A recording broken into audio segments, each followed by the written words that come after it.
Do you think the others are making good progress? Hope it's all going smoothly. Huh! Hey, look! They made it back as well! Prince! Lauma! How did it all go? All is well, thank you. Nefer and Yehuda had to stay at the Curatorium to wrap things up, so they won't be joining us for now.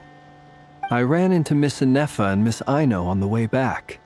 Their work is still in progress, so I suspect they won't be back for a while either. You seem rather cheerful today, Mr. Flintz. I certainly am. I achieved what I set out to do and came away with more than I bargained for. Fighting alone can get quite tedious, but I had the good fortune to run into a pair of brave young warriors. We meet again. How have you been? Albedo! What are you doing here? That would be a natural assumption to make. It's also the correct one. These two courageously lent me a hand while I was fighting the wild hunt. When they told me they were Sir Varka's colleagues, it all made sense. And given how people of outstanding talent tend to cross paths, it's no wonder you're already acquainted. So, who's your travel buddy, Albedo? Why don't you come and introduce yourself?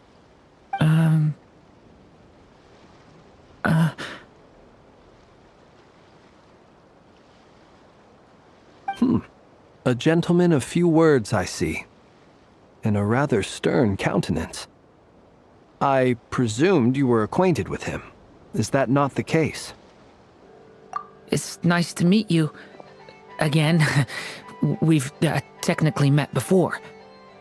Wait a sec! You're Mini Durin! That's right. It's me. I'm glad to see you again. By the way, he says it's okay if you drop the mini. Yeah, I'm not as mini as I used to be. Interesting, isn't it? The first step towards blending into human society appears to be reflecting on whether one's name really reflects who they are. Wow! You look so different! In a good way, of course. It's great to see you looking so healthy. Thank you, Paimon. And although you're as mini as ever, I understand that diminutives don't always convey endearment. I'll be sure to simply call you Paimon as a sign of my great respect for you. Wow! You're such a smooth talker now. Paimon could get used to this. From now on, you may refer to her as your esteemed guide, Paimon. Personally, I think our little Paimon is the perfect size. When people call her Little Paimon, it's just because she's so adorable that they can't help themselves. If that's not a sign of endearment, what is? You're absolutely right, Miss Lauma. My brother still has a long road ahead of him when it comes to understanding human relationships. Anyway, speaking of long journeys, didn't Columbina leave with you? How come she isn't back yet? She's been catching up with old friends. Wouldn't be surprised if she stopped for a cup of tea or 10 on the way back. Uh-oh. People are talking about me. Hope it's nothing negative. Judging from your expressions, I'm guessing it all went well? It's getting crowded here. I'll go grab some chairs. No need. This is a job for an alchemist. I'll whip some up momentarily. Thank you for your hospitality, ladies and gentlemen, but I was merely escorting my friends back. I'll be meeting Sandrone shortly, as we still have some things to discuss. It's been a pleasure, everyone. But this is where I'll say goodbye. We really appreciate your help. Oh, come on. Spare the formalities. I'm just glad I could help out some true friends. I understand. Well, bye for now, Arlecchino. Oh, this place is hopping. It's probably a good thing one of us left. Otherwise, we might not fit all these people in. Are you saying we're about to run out of chairs? As a matter of fact, I am. Come on in and see for yourself.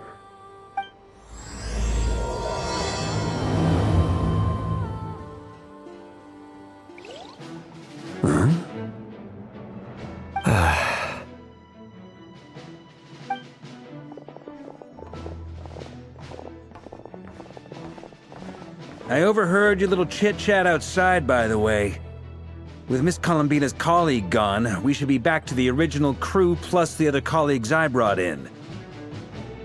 Though, it looks like we have another new face. Someone else managed to rope in a colleague too? Frankly, you and Paimon are the only people I know here. This here is Dainsleif, colleague of Tibet's greatest guide, Paimon, and greatest adventurer, the Traveler. Well, not exactly colleagues, more sort of friends. When someone else jumps in to do the announcing, you know you're speaking to someone important. Let's hear what he has to say. Note to self. Once Paimon knows your name, the rest of the world will soon follow. When he comes looking for us, it's usually something important. Paimon's guessing you've heard about the Wild Hunt, then. From the looks of it, you're about to hold a meeting. If I were to say that the Wild Hunt is our mutual enemy, would that earn me a seat at the table? As the saying goes, the enemy of my enemy is my friend. Mr. Dainsleif, there's a seat with your name on it. Though, I can't promise the same for everyone else. Hey, Albedo, think you can rustle up a couple more chairs? After all this time apart, Grandmaster Varka's first order is to rustle up a couple more chairs. I've missed this. Is he being sarcastic? Hey, he's your brother. Why are you asking us? I've still got a lot to learn about the nuances of human conversation. Trying to decipher Albedo's way of speaking has been like jumping in at the deep end. Oh, good point. Paimon gets you now. Don't sweat it. There are people who go their whole lives without getting the hang of it. You're ahead of the game already.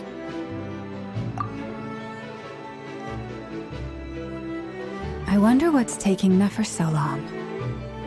Perhaps you should go and check in with her. If anyone can hurry her along, it's you. I just got back from the Curatorium. Besides, aren't you curious to see what's taking her so long? Miss Nefer doesn't strike me as the type to share secrets. And since gathering intel is her specialty, I'm guessing she'd prefer to keep her methods confidential.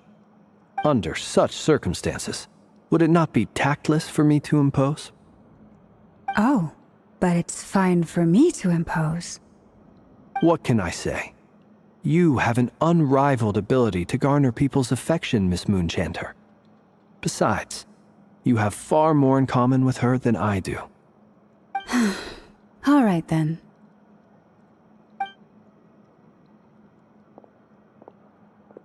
Impressive. She barely fought back at all.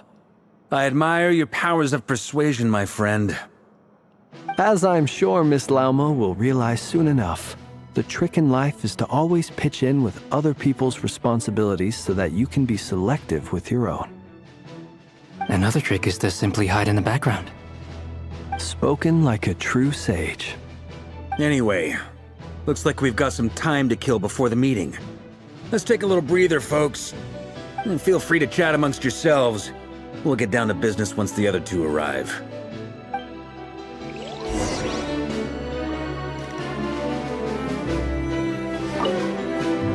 You're both awfully quiet. Why don't I start us off with an icebreaker? Much obliged. Have either of you ever had your portrait painted? If not, I'd be glad to help. That sounds like a lovely idea. You know how to paint, then? I dabble occasionally. He's an excellent painter. Tables, chairs, people, dragons, you name it. He'll paint it for you. I'm flattered. If I ever get the chance, I'd like to give it a try myself. I'll bear that in mind. Anyway, how about you, Durin? What sort of portrait would you prefer? Oh, I'd be fine with anything. Whatever style feels best to you. Very well. Then I'll play it by ear. You can replicate any style I want? I can try. If you show me a sample, I'll do my best to match it. Thank you.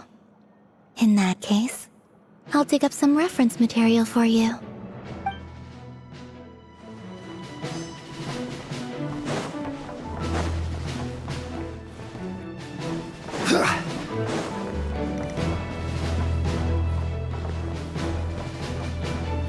Is there something you'd like to say to me? Yeah! For starters, why'd you just show up here without even giving us a heads up?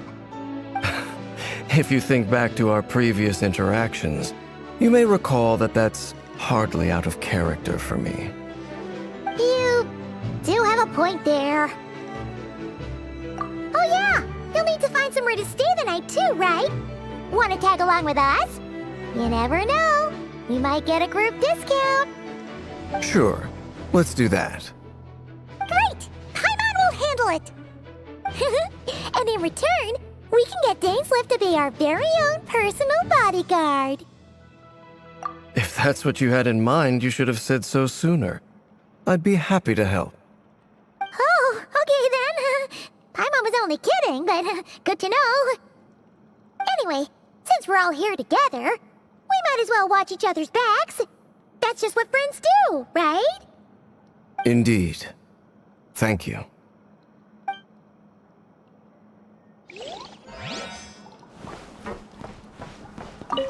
Truth be told, I can't remember the last time I was in a meeting with so many people. You're not alone there, my friend.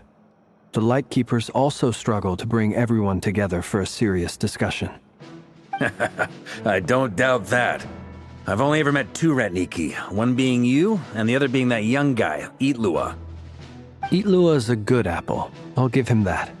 He's kind, honest, and regularly delivers supplies to my lighthouse. A true Ratnik to the core. In that sense, he puts me to shame. So you're what? A fake Ratnik?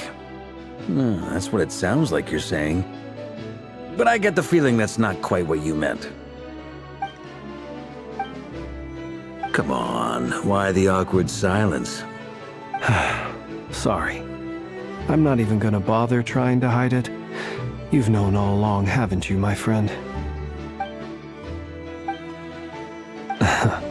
Now that was an awkward silence. Let's just keep this between ourselves.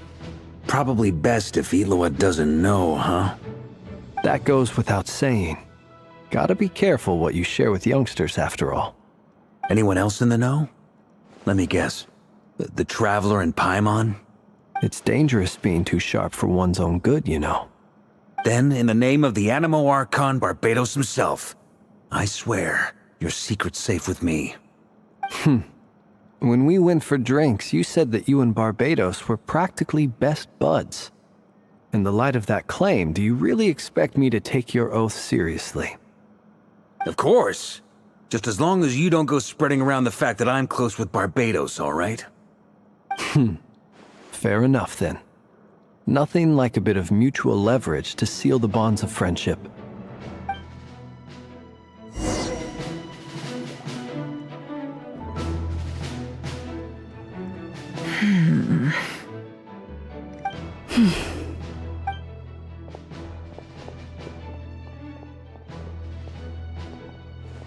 Ah, Miss Nefer. You made it after all. But what about Yehoda? I'm here to give you an update on how things are going on our end. Once this is over, I'll be heading straight back to continue my work. I left Yehoda back at the Curatorium to watch over things while I'm gone. So much for just this once. Shh! Not so loud! We're on a roll here! What if she remembers and suddenly decides to back out? Did you say something, Mr. Varka? Huh? I didn't say anything. Right, Flints? Must have been a frog. They get so noisy around here at nighttime. It's like they're putting on a concert in the background. Anyway, before we begin, there's a few introductions to make. Let me start by saying that it's an honor to be speaking before so many distinguished colleagues and collaborators. First up, we have Miss Lauma.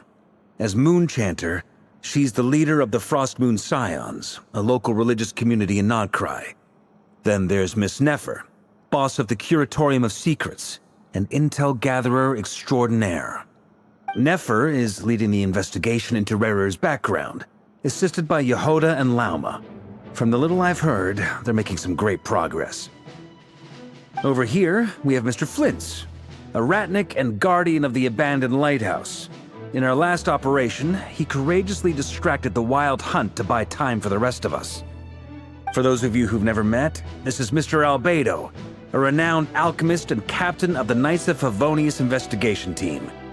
By his side is a new face for us all, myself included, Mr. Durin, who's come to lend his aid.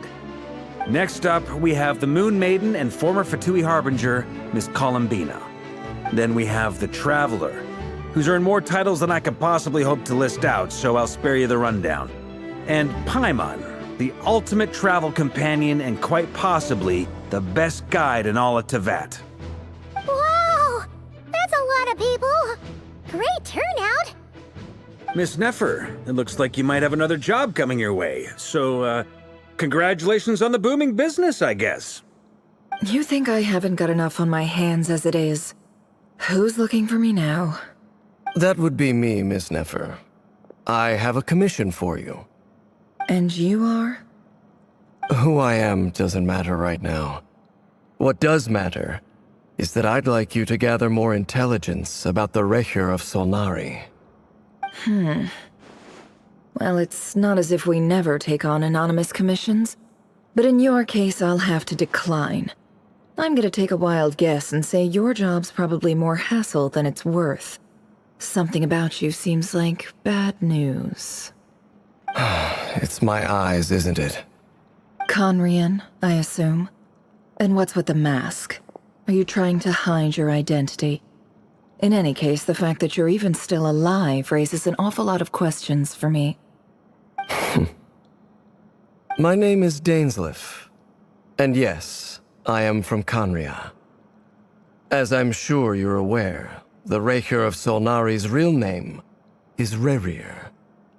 He was once an acquaintance of mine. Really? Then you must have been quite an influential figure yourself. You flatter me, but none of that matters anymore. My point was simply to clarify why I have asked Miss Nefer to investigate Rerir's background. So you're both from Conria, and it sounds like you used to be friends? What am I missing here? Surely you already know how he became one of the Five Sinners.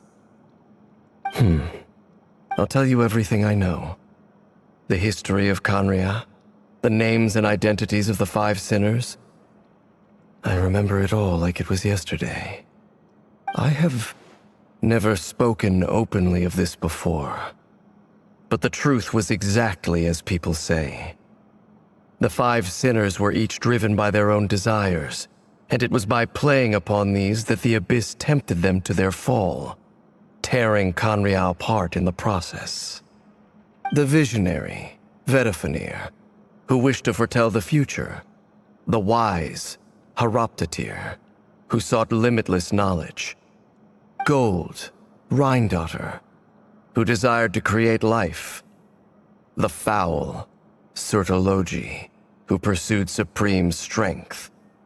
And last, but not least, Rerir of Solnari, Rerir, Ravager of the Moon.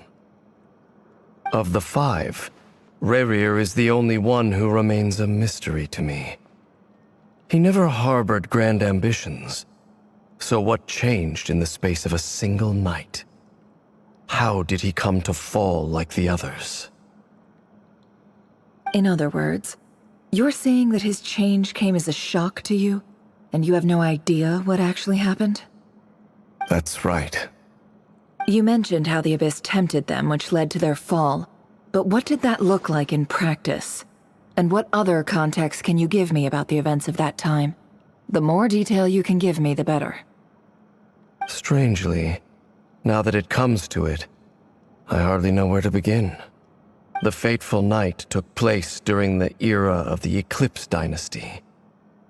One day, my elder brother, the visionary, Vedifenir, was summoned to the palace by the Vinster King, only for the king to gouge out his eyes and cast him into the dungeons. When I came to hear of this, my fury knew no bounds. I gathered together every ally I thought I had, and together, we set a night to storm the palace and free Ved. Centuries on, the memories of that night still haunt me like a never-ending nightmare. We broke through the palace gates, just like we had planned, each striking towards our separate targets. But then, I was betrayed. Even Vedifenir, the very person I had come to rescue, abandoned me and partook of the Abyss's power. So, it's personal after all.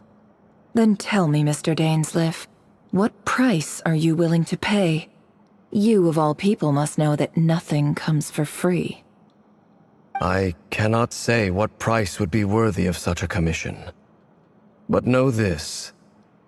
Rerir was not always a madman.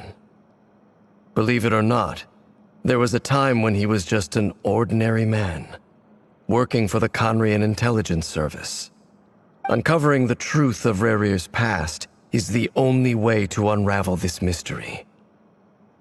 But before you decide if you will accept my commission, I will tell you more about him.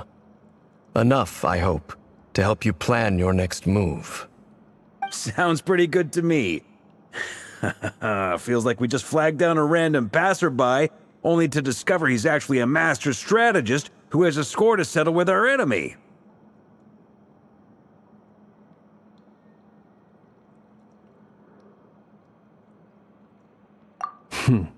Can I borrow your halo? It could be useful in the lighthouse. Hey, enough with the wisecracks! Besides, isn't that lamp of yours bright enough already? Relax. It was meant to be a compliment. If that was a little over the top for your liking, I'll make sure to tone it down next time. I'll give your proposal some serious thought, Mr. Dainsleif. Let's speak in private once the meeting is over. Before that, there's a few things I'd like to share.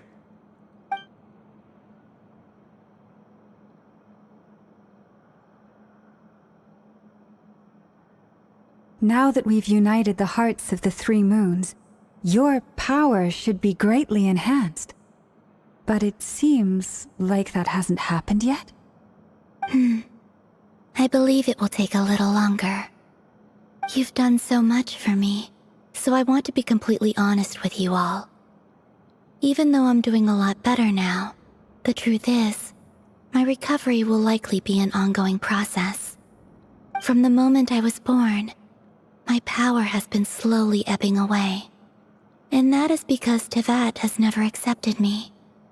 Even with the moons united as one, it seems my rejection cannot be undone.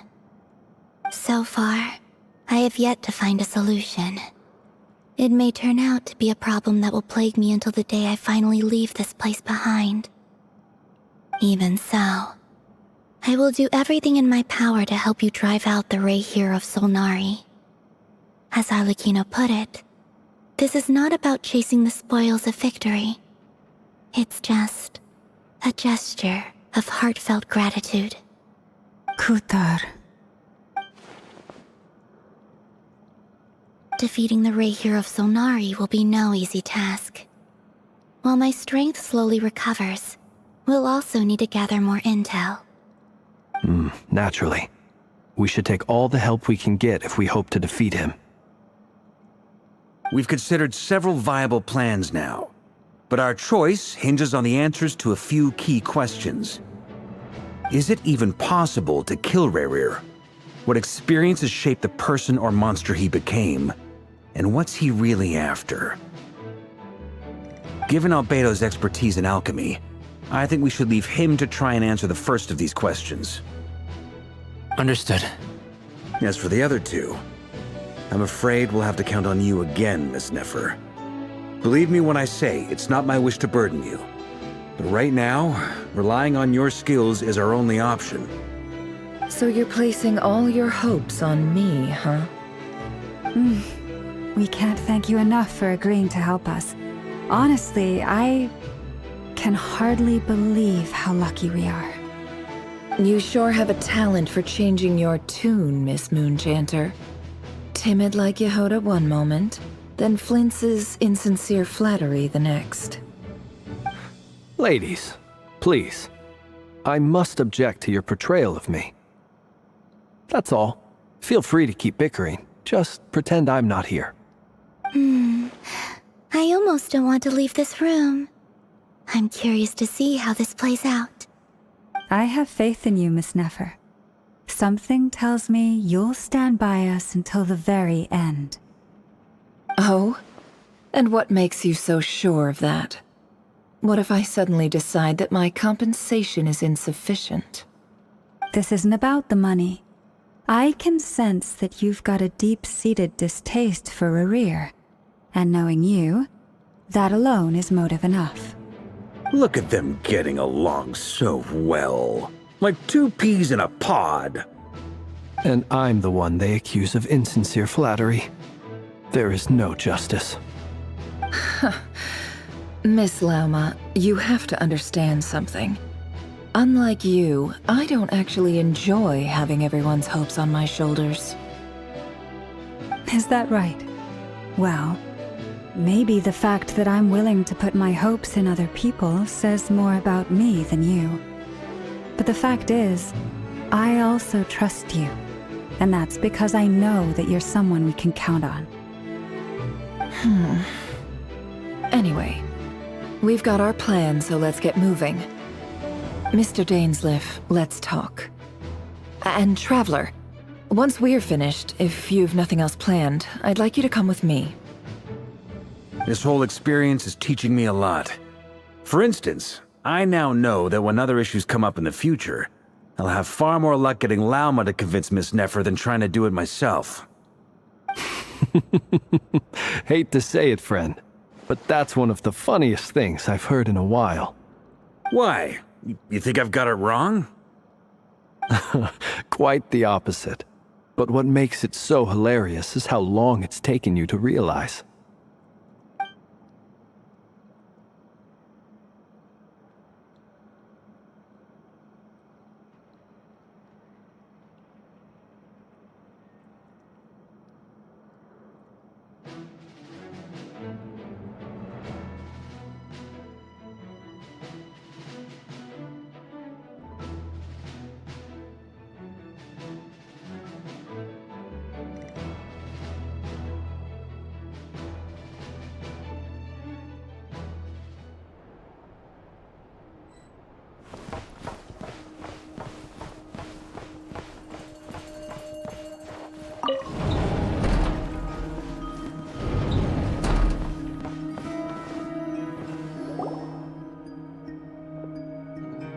Thank you for waiting. It's okay. We actually used the time to help Dainsleif get a room at the hotel. That's very considerate of you. Now, I trust you share my curiosity about Rerir's past, and you seem fairly familiar with Mr. Dainsleif already. We spoke at some length after the meeting. He was the one who suggested I should invite you to join this operation. He feels confident that these secrets will be safe with you. Dane has a lot of faith in us, that's for sure. Likewise. I appreciate that you got right on board without interrogating me about why I invited you. It shows that you trust me to explain everything in due course. That's because we know what you're capable of. We appreciate you too, Nefer. You might have been forced to help in the beginning, but this time, it was your choice. That's one way to put it. Another is this, that once a decision's been made, it's set in stone. After that, my only goal is to see it through. Alright, so here's how it is. I'm going to access Rerir's thoughts again using my confidential method. Now, the reason I've gathered you all here is... Alright, so here's how it is. I'm going to access Rerir's thoughts again using my confidential method.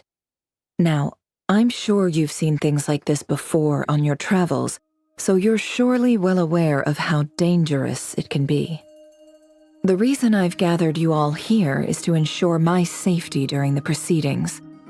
I plan for us to enter the fragment of his consciousness together, and once inside, I will focus on searching for information. Think of this as a diving expedition into someone's brain.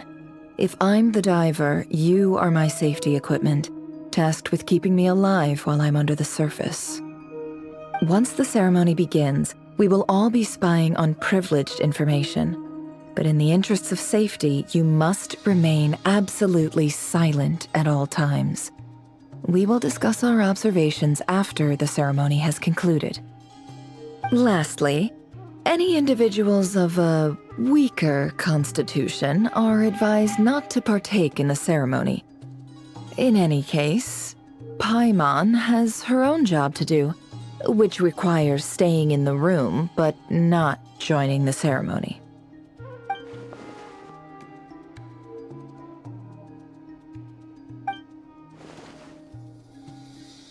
Well, good luck, everyone! Sounds like all Paimon can do is cross her fingers and root for you guys. There's a little more to it than that. I was being serious when I said you have a job to do. While the rest of us are inside Rerir's mind, it's imperative that we have a team member on the outside. In the event that something goes wrong, you will be our first responder. I don't anticipate any issues, but the extra level of safety will be greatly appreciated. I second that. This is a dangerous operation here, and you're our whole rescue team. That's pretty much the most important job in the crew. So, Paimon's like the lifeguard? Yeah, that makes sense. All right, got it. Good. Please, take a seat. We'll get started momentarily.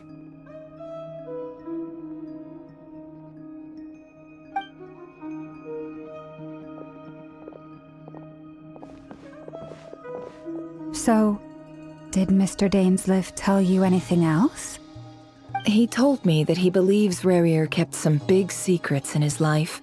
He's not sure that they were the cause of his eventual downfall, but he's asked me to uncover what those secrets were all the same. But surely you're not planning to go through with this, no matter the cost. If you think that, you'd be overestimating me. I'm a businesswoman, not a mercenary. But I do have my own professional reasons for taking this job. You think I'd turn down the opportunity to get a first-hand glimpse into Conrian history? No chance. Well, as long as you don't let morbid curiosity get in the way of safety concerns, we're good. We'll do whatever we can to help you. You're such a killjoy.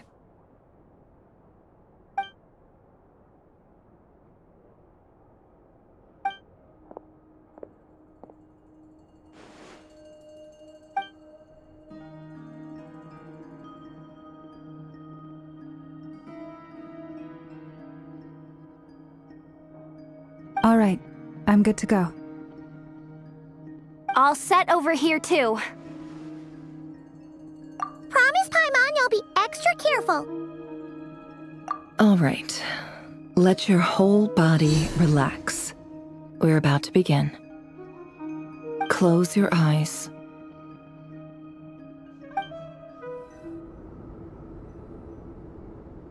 Phew. Could this be his office? Pretty standard setup. Bookshelves, paperwork, files. According to Dainsleif, Rerir used to be an intelligence operative. Chances are there's plenty of top-secret intel stashed away in this room. Is this where you keep your secrets, Rerir? Can't say I'm not looking forward to this.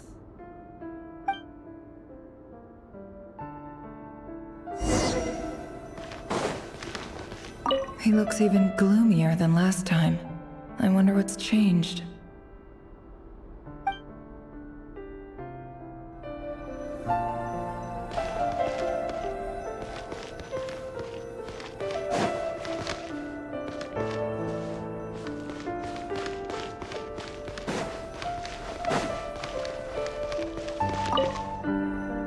A box containing a ring inlaid with a precious gem.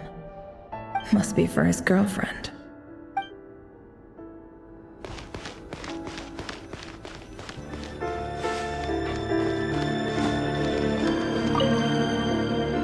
Bookshelves full of documents. Looks like these are all files, packed with the personal details of individual Conrians. The Crimson Moon dynasty preceded the eclipse. Since Rerir worked as a secret agent during the latter, it stands to reason that he was tasked with purging remnants of the old dynasty. Yep, lines up exactly with what Dainsleif told me.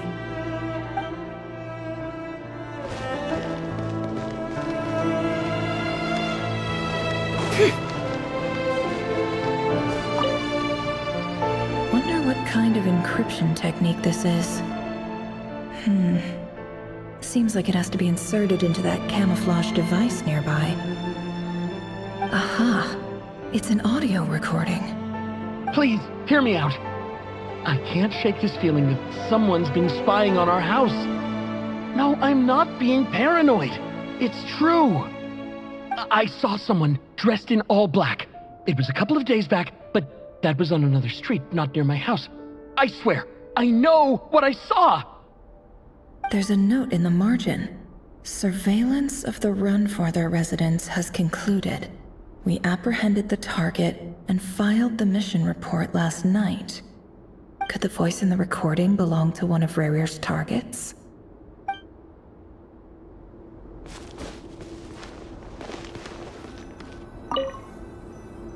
A file tucked inside a folder. The title reads, Dear Breakfast Shop Owner. It's a list of names. But at this stage, I have no idea who any of them even are.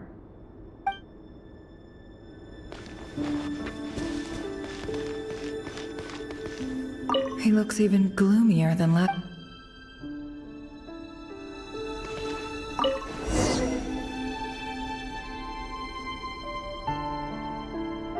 Today's files are in. Time to wade through them, just like usual. Male, 51. Occupation, cook. Confirmed Crimson Moon descendant. Has maintained frequent contact with other descendants over the past year. Poses a threat to the dynasty. Neutralized.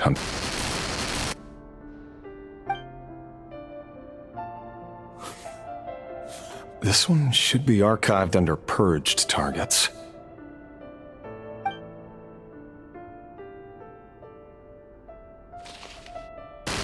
Female, 23. Occupation, office clerk. Confirmed Crimson Moon descendant. Has maintained frequent contact with other descendants over the past year.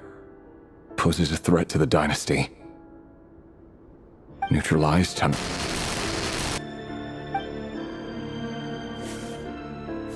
Another one for purged targets. Sounds like she was that other man's daughter. Never mind. What's it got to do with me?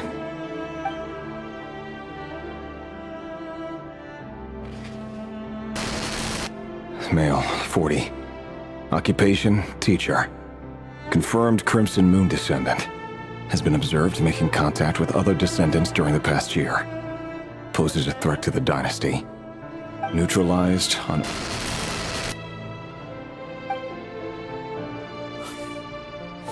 Just another nobody for the archive.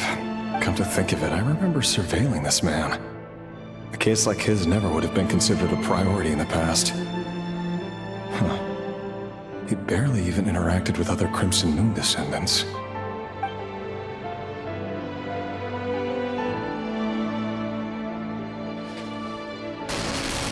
Female, 16. Occupation, none. Orphan and confirmed Crimson Moon descendant. Has been observed making contact with other descendants during the past year. Poses a threat to the dynasty. Neutralized on...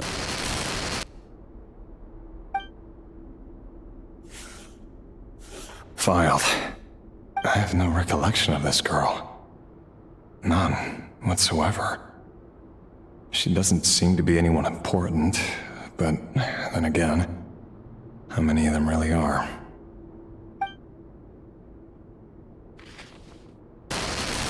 Female, 13. Occupation, none. Orphan and confirmed Crimson Moon descendant.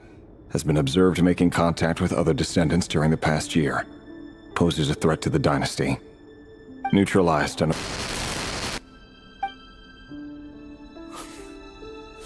Filed.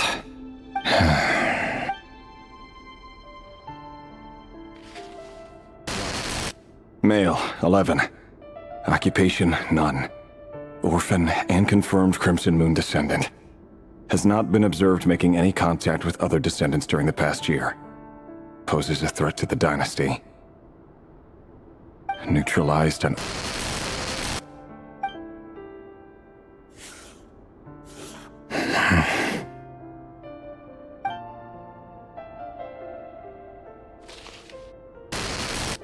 Male. 6. Occupation, none.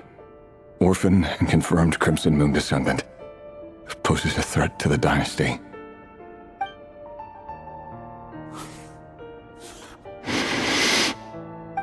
It's funny, isn't it?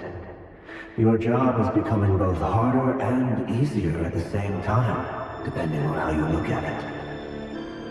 Sooner or later, the Crimson Moon descendants will be completely wiped out. But as their numbers dwindle, they become harder and harder to track down. That's not how it is. Fortunately, however, most of the able-bodied adults have already been taken care of. The remaining weaklings will be increasingly easy to deal with. No! No. My job is to ensure the survival of the Eclipse Dynasty. And the only way to do that is by eliminating any and all potential threats. It's a perfectly legitimate line of work. Every single one of my colleagues can attest to my fairness. And if my friends were aware of the facts, I know they'd back me up too. Assuming, of course, that they were aware of all the facts.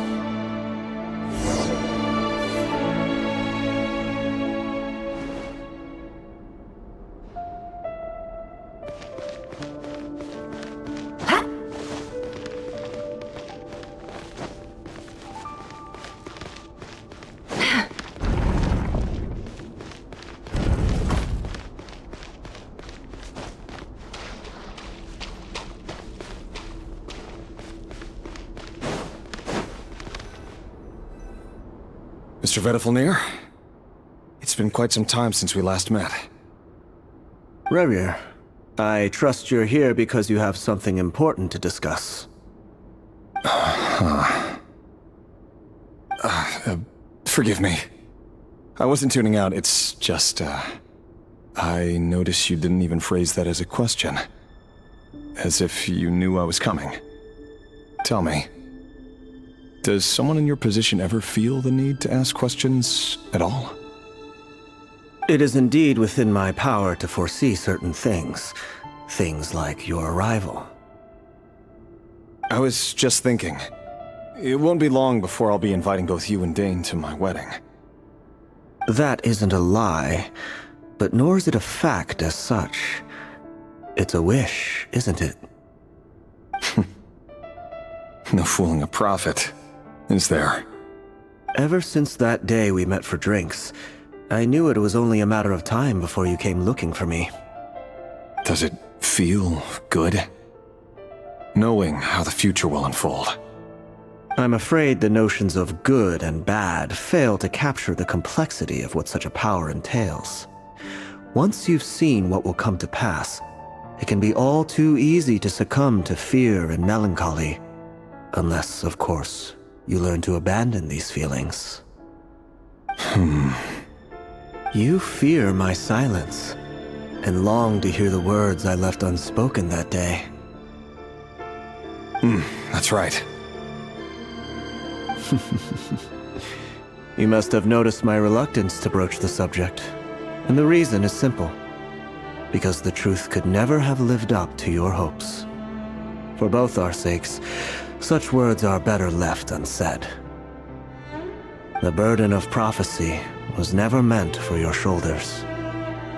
So who exactly do you deem worthy to hear your prophecies? None but our exalted king? Or rather, our king as he once was.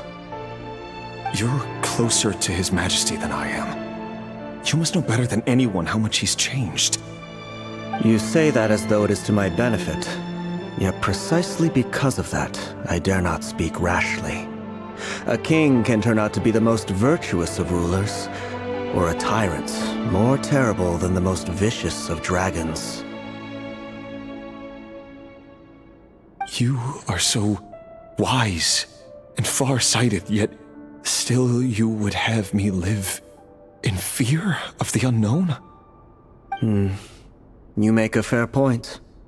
Especially given my silence alone was all it took to send you spiraling downwards. Very well then. Let me offer you some advice. And I say this not as a prophet or a visionary, but simply as the brother of your friend.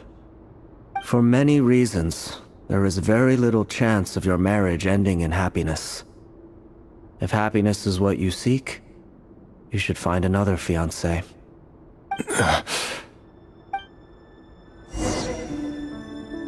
Hold on. There's that same black fog again. Could this memory belong to Tholindis? Guess I better tread carefully.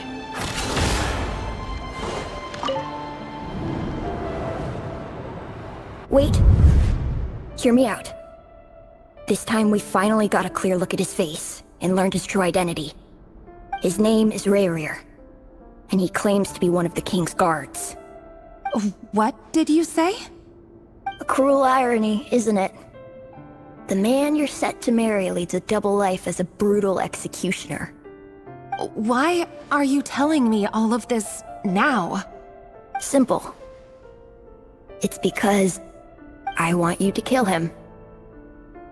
You are the only person he would never suspect. No, absolutely not. I would never dream of doing such a despicable thing. So you'll just stand by and watch him slaughter us to the last? Do not forget that the blood of the Crimson Moon flows in your veins too. The blood of the Crimson Moon? What does that matter now? The dynasty has long been dead and gone. You think that alone is reason enough for me to throw away everything I have? Why wouldn't it be? You two were once a child of the Crimson Moon, just like me. Don't tell me you've never felt so much as a flicker of fury for the way we were trampled into the dust. As long as you promise to abandon this pipe dream of restoring your dynasty, I can try to persuade him. Or have him persuade the Vinster King. Persuade the Vinster King? Do you even know why he's so obsessed with hunting us down? Why he keeps trying to force us to hand over our secrets? Over and over again? Or why we refuse to give up on restoring the dynasty? The Vinster King. A blind fool. His eyes clouded by powers from beyond this world. A petty little man with a miser's heart. And he dares to sit upon the throne? Mark my words. Sooner or later, Conria will fall. And it will be his doing. If you can't bring yourself to do it, so be it. Just you watch. It won't be long before calamity descends upon us all.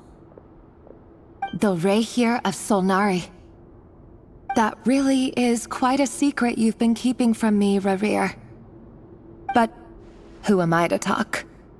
Am I really any better? I've kept my own past a secret this whole time too. Love should be built on honesty. But ours was born from lies. And yet, Is it really so wrong to hide things that would only make life harder? If we don't cover up the parts that no one else should see, how can we go on pretending to be normal? Vedifulnir must have known all this, and that's why he made his prophecy. In the end, nothing stays hidden forever. But I won't just sit by and watch this disaster unfold. I'll do everything in my power to protect what I cannot afford to lose. No matter who I have to face.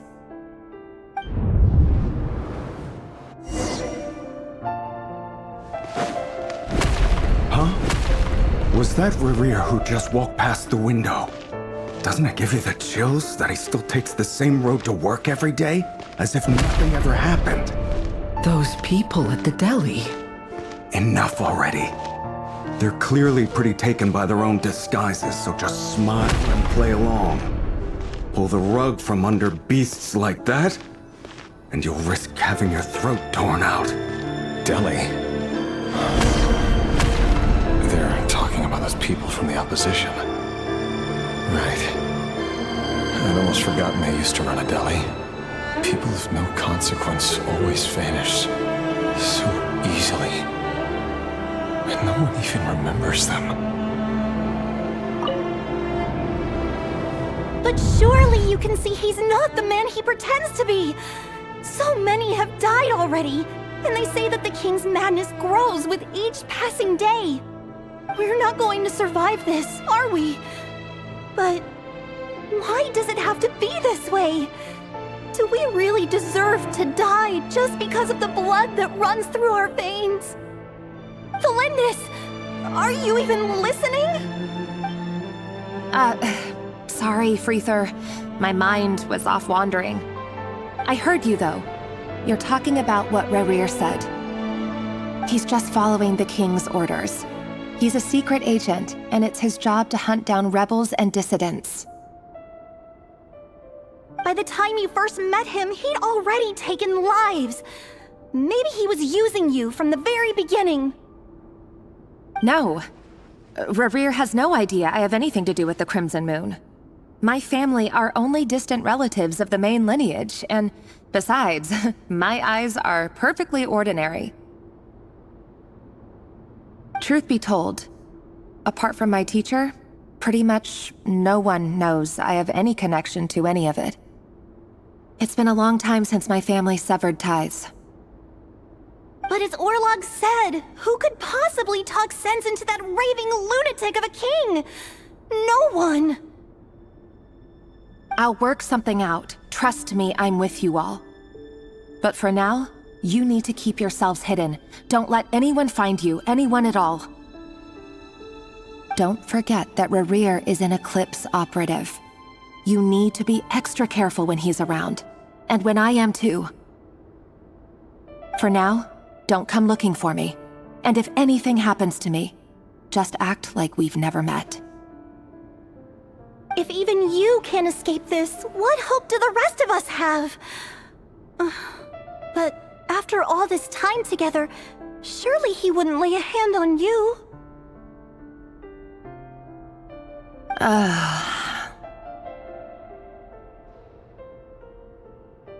I won't speak in his defense, nor can I give you a clear answer to that question. But I'll do everything I can to put an end to this. Here, hold on to this. If an opportunity to escape presents itself, take it. You'll be glad you took some spare change. You call that change? But what about you? I've got a job, and there's still money coming in. But you can't go anywhere right now. Please think about yourself for once.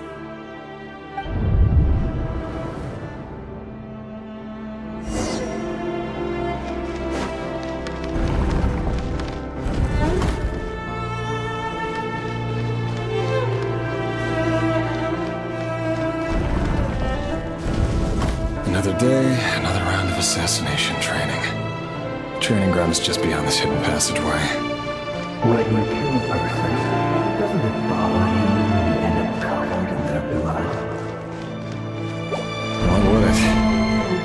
all just walking blood bags? But not everyone is accustomed to hunting down others like prey. You've been a hunter for so long now, you seem to have forgotten that most people don't just go around killing one another. Leave me alone.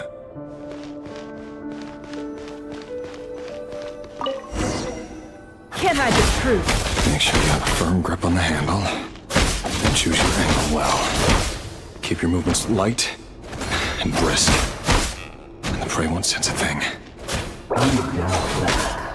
How about no one will die a quiet death at your hands? I work clean. No traces.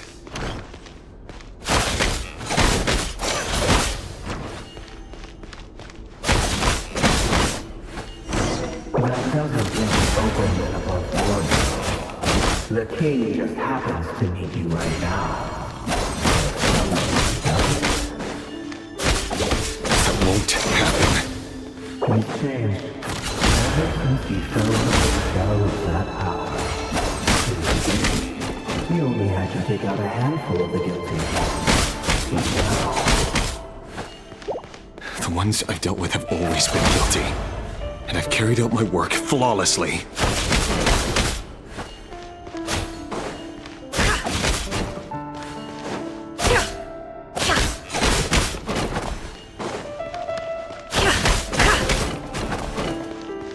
No more lies.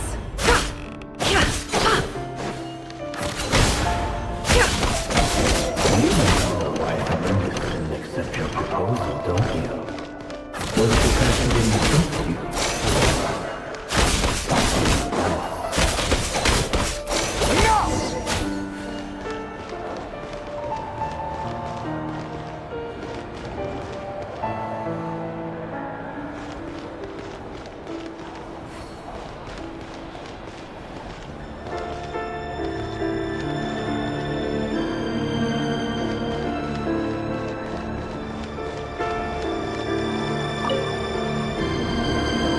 Tholindis, do you still remember Orlog? Orlog. The boy who was pretending to sell flowers. You spoke for quite a while, didn't you? Yes, we did. What about him? He was arrested 2 days ago. Chances are he's already dead. He... I just don't get it! After everything he's done, why do you still stand by him? Or does it mean nothing to you that people keep dying? No, that's not... Just hear me out. I need to go now, Tholindis. They're looking for us. You take care too. If you ever need a place to hide, come find us.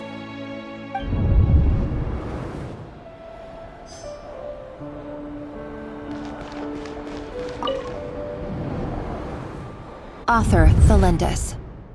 Over the course of this week, the research object was subjected to interference for a total of 47 hours for experimental purposes. The results are as follows. All subjects of observation that were sent inside have now... The situation within is proving more problematic than anticipated. No progress whatsoever. What now? Won't you give me even a glimmer of hope? Things are getting worse by the day. I have to find a way or we'll all be in danger. But I... If all this research comes to nothing, what then? Sooner or later it'll be my neck on the line. But could he really bring himself to kill me? No. Surely he wouldn't have the heart.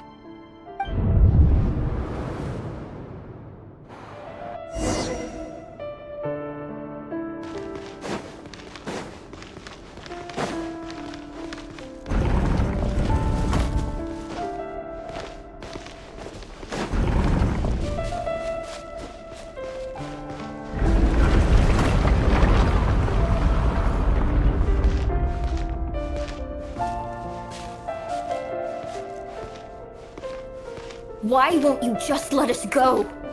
We don't even know each other. All we want is to live ordinary, peaceful lives. You want to live?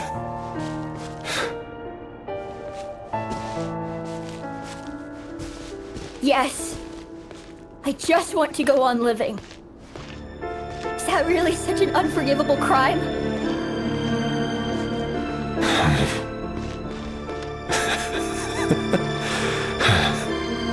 You want to go on living. I want to keep living too. To keep living forever. That's why I have no choice but to continue on the path I'm on. If only some savior would suddenly swoop down and change the way the world is. Too bad that's not going to happen. Imagine that. If there really were such a person, you and I wouldn't be standing here like this, would we?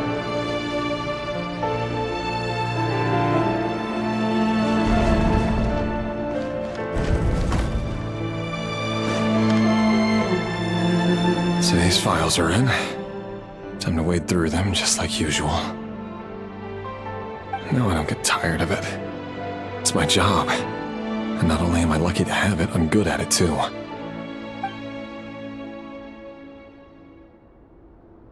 Huh. Wait. That's... Tholindis?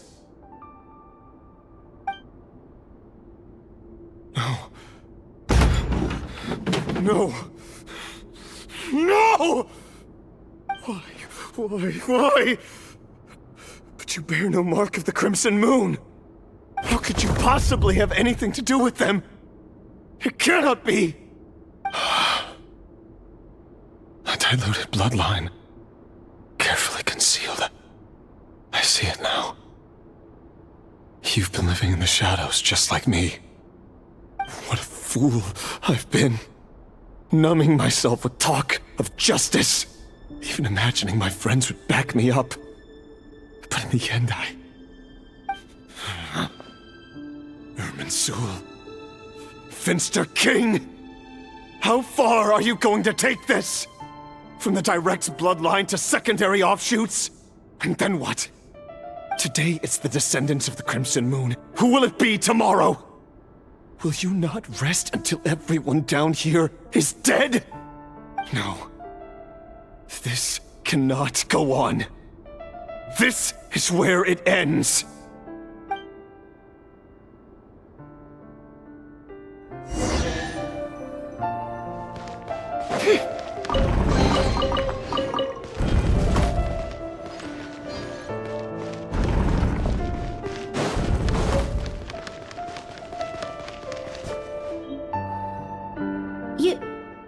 You're really letting me go?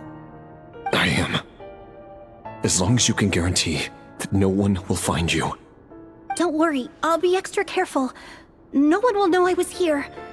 But what about you? Me?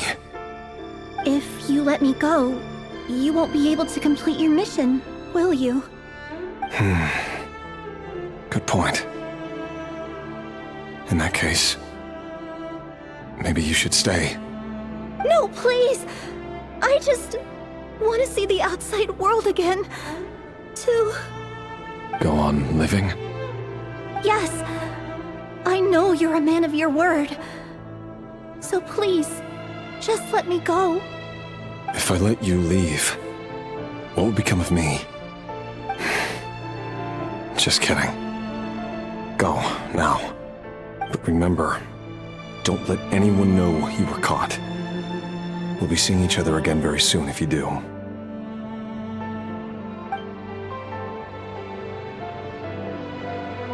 Even shadows in the dark must live by a code.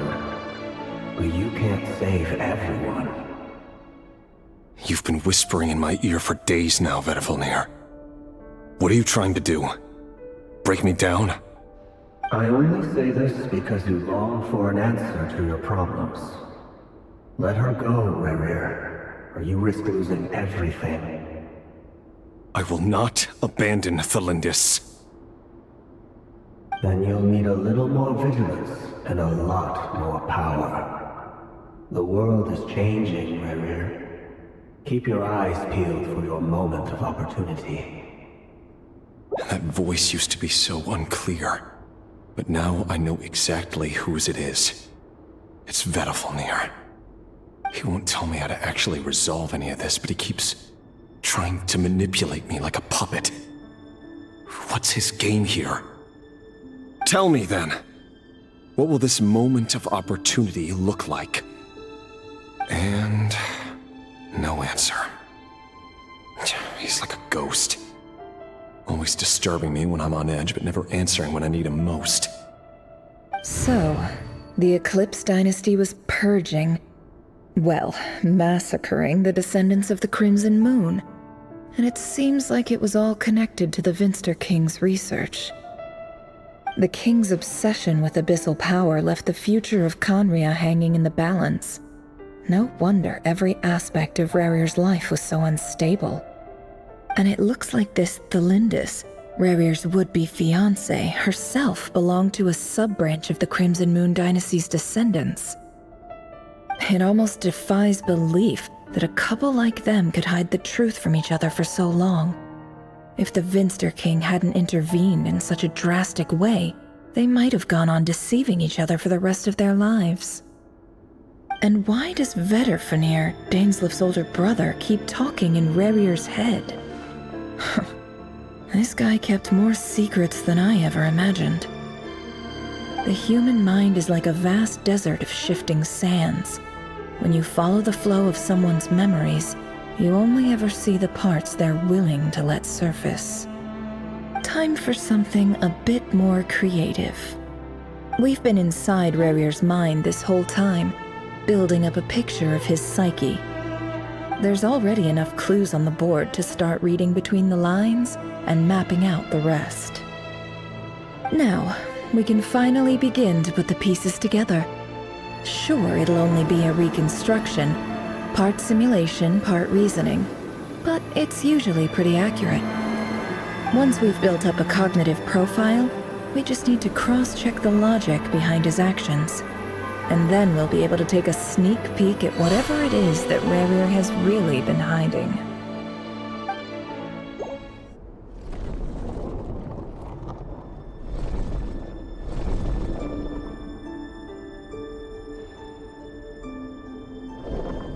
Rerir, are you there?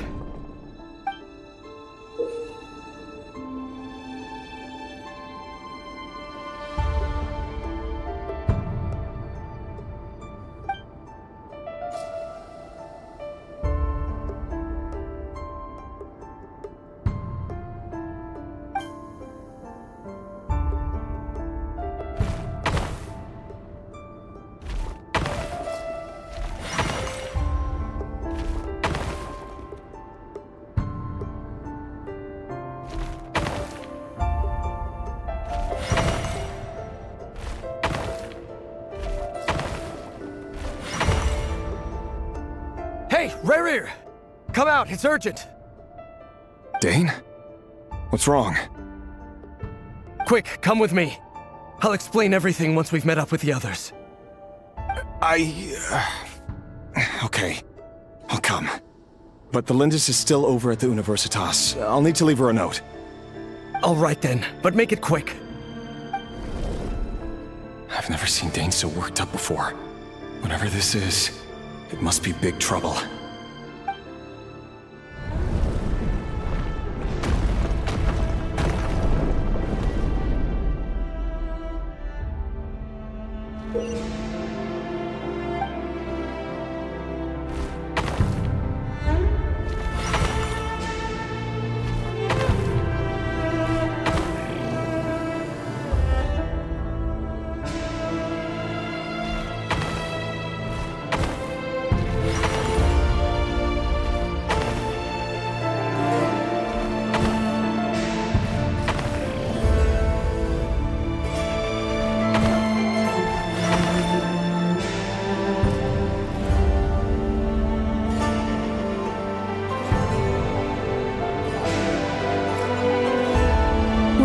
This is a nice change, meeting you all at this hour.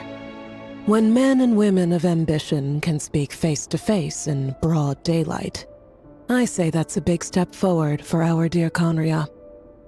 Don't be ridiculous. We do not fear the day. Why would we seek refuge in the night? You might ask your blade that same question. I'm told it prefers the cover of darkness. The word on the street is that Sir Elegy only strikes when he has an unfair advantage. But that is patently false. I see you're missing an arm and a leg. Surely only a fair fight could explain that. If this is your way of offering me replacement limbs, believe me, I'll take them. Oh, we can certainly discuss that. With bioalchemy, anything is possible. Assuming I have your full support in my research. Lunatic. Robtatir, what brings you here? Why, Dainsleif, of course. He invited me. Please, cast aside your apprehensions, Miss Rhine-daughter. Whatever the rumors may say, I am but a humble servant of the king, and I can assure you he affords me no greater convenience than he does you. Well, the Universitas Magistrorum won't stop fawning over you, so at least some of the rumors must be true. You're clearly doing well for yourself, so drop the humble servant act. It endears you to no one. You're president of the Universitas Magistrorum, the chief royal mage known as the Wise by royal appointment, and by far the most favored among the 4 pillars of Conria. Vice President Veit doesn't even try to hide his envy when he sees you. My success is the product of hard work and good luck. It's as simple as that. Were the king not such an extremist, I hardly think I would have received a senior post at my age. Of course, no job is without its gripes. Serving a king like ours can be a challenging task, as I'm sure you can imagine. And as for Efterveit, in missing out on the presidency, he's dodged a mountain of stress. Like everything else in life, it comes with pros and cons. You're all here. I apologize for the short notice, but it was an emergency.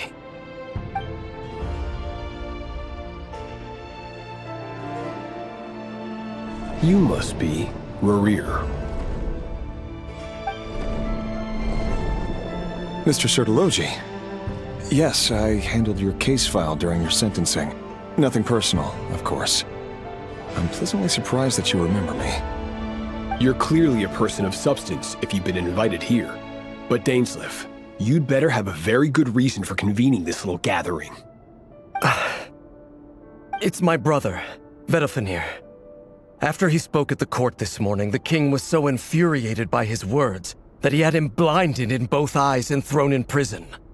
Vedalfenir in prison? Strange. I thought the king trusted him and Horoptatir more than anyone else in the world. Does this mean the king's circle of trust just got even smaller? It has nothing to do with trust. It's about what the king wants, which is as clear as day to anyone paying attention.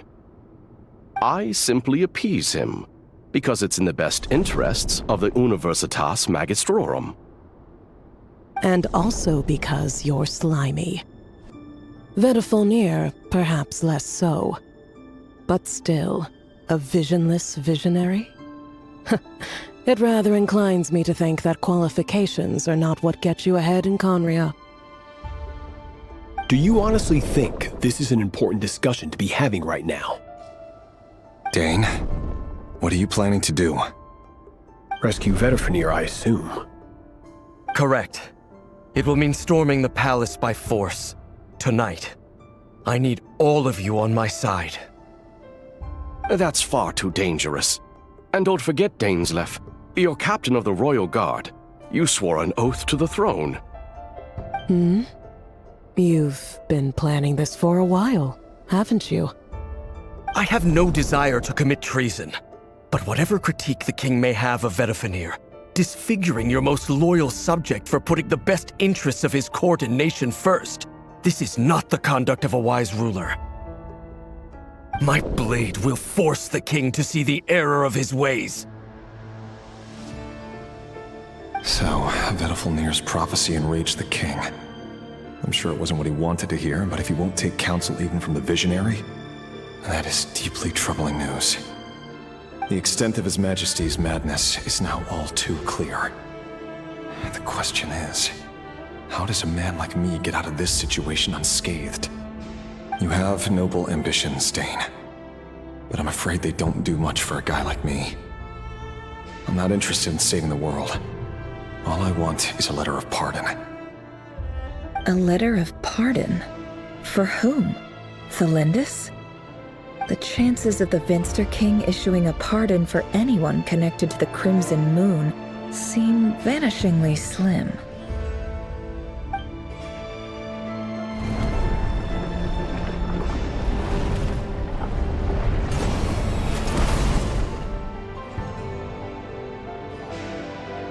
This black fog over the board must have some connection to Tholindis.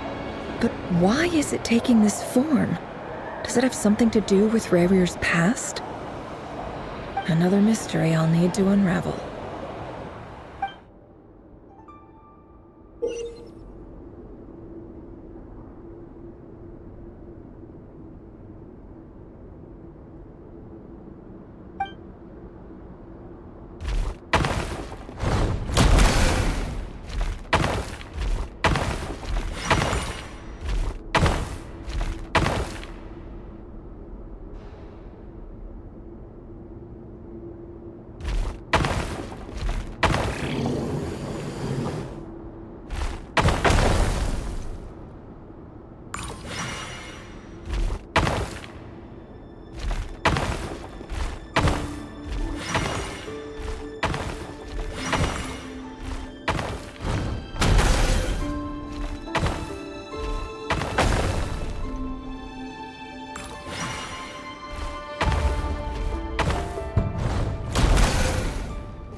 Author Tholindis.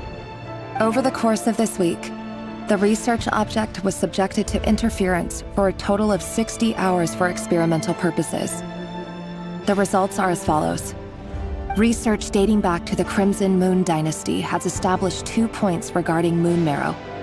Firstly, its origins have something to do with a god's power. Secondly, it serves as a portal to an as-yet indeterminate location. Moon marrow can thus be defined as a spatial gateway. However, there are a number of hurdles to overcome before we can answer the question of where it leads to. To start with, opening the gateway requires a specific power source, which the relevant literature indicates. An enormous amount of power is then required to keep the gate open. Currently, the total power output of our instruments remains in the single digits. To make matters worse, I am now the only staff member remaining in the Moon Marrow lab. the Universitas Magistrorum recently decided to move most of its personnel into abyssal energy research, which has stymied all Crimson Moon-related projects. This is not a wise move. I've always maintained that placing all our hopes in a single source of power is risky, especially one as poorly understood as this. As well as making ourselves overly reliant on a single resource, we are neglecting other promising technologies. I apologize if this comes across as disrespectful, but as a Moon Marrow researcher, I desperately want to see the world beyond the gateway. If we really made it there one day, what would we find? And how would we go about taming the unknown? My imagination is endlessly fueled by questions such as these.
This is for you.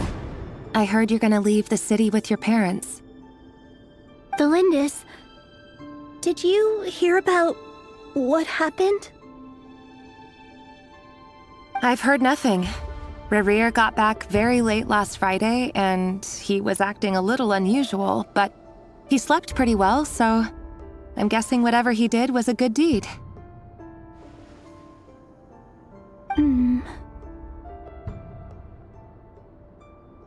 You never saw him, and I don't know what he did. And this conversation never happened. You understand? What if he finds out that you pried into his secrets? Don't be silly. I don't know what secrets he does or doesn't have. All I know is he's just a normal guy who happens to run some errands for the king. Are you scared of him? I don't know. The Rerir I know doesn't match the person you all describe. Logically, I should be scared of him, and yet, I don't want to lose him. But enough about that. You should get going, and be careful with the package I gave you. Keep it secret. Keep it safe. What's in it? A piece of the moon. All you need to know is that as long as you keep it safe, then in the future, everyone will be able to see a red moon. A red moon? You mean our moon? That's right. Our moon. Promise me you'll look after it. I promise, Tholindis. The Crimson Moon bloodline will never die out. Its light, the color of blood, will become like a fire that flows in our veins, no matter how long it takes.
everyone, and stick to the plan.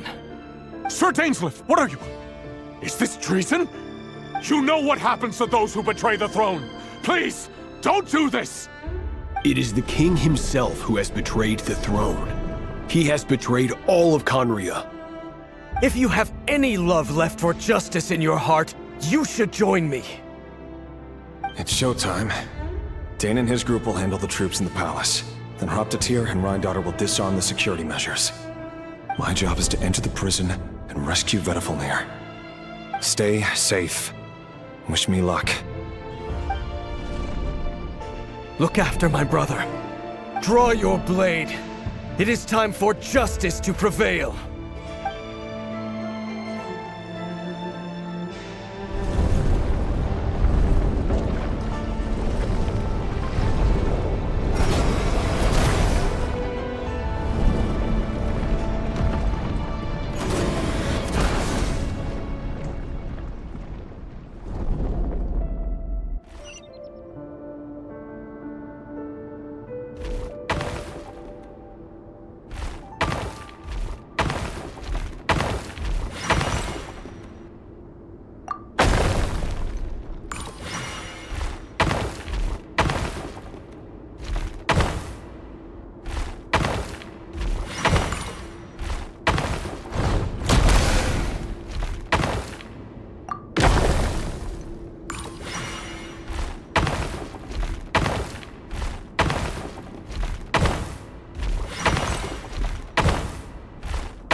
And the smell is abominable.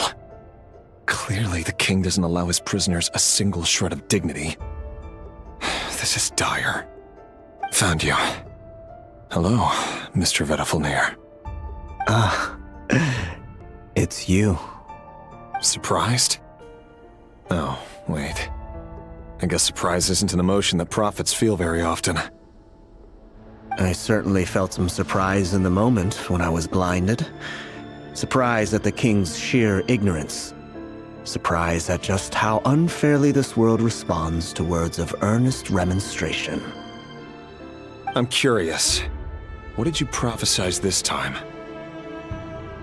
It wasn't a prophecy. It was a word of warning. Someone had to say it.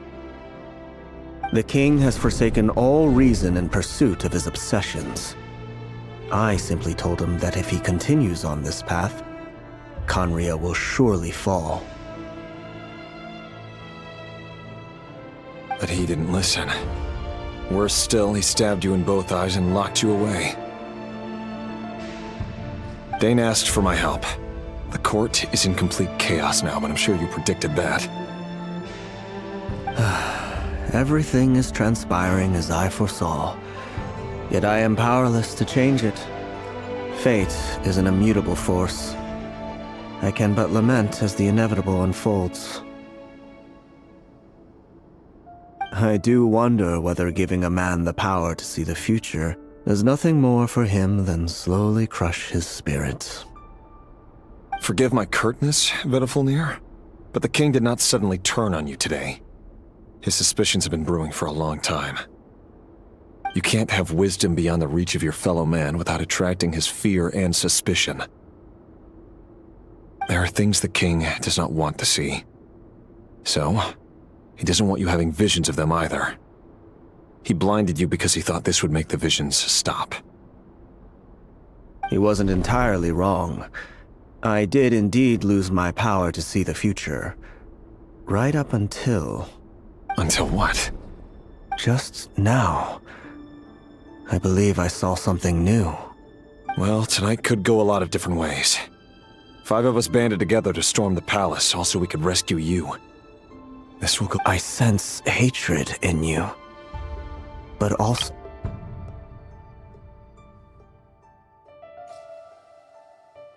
End of the story.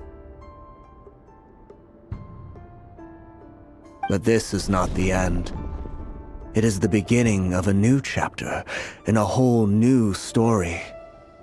There are many men of honor and courage in this world, Rerir. But you are not one of them. You're not here for justice, are you? You're here for yourself. Is that a dagger? Interesting. Why not the polearm?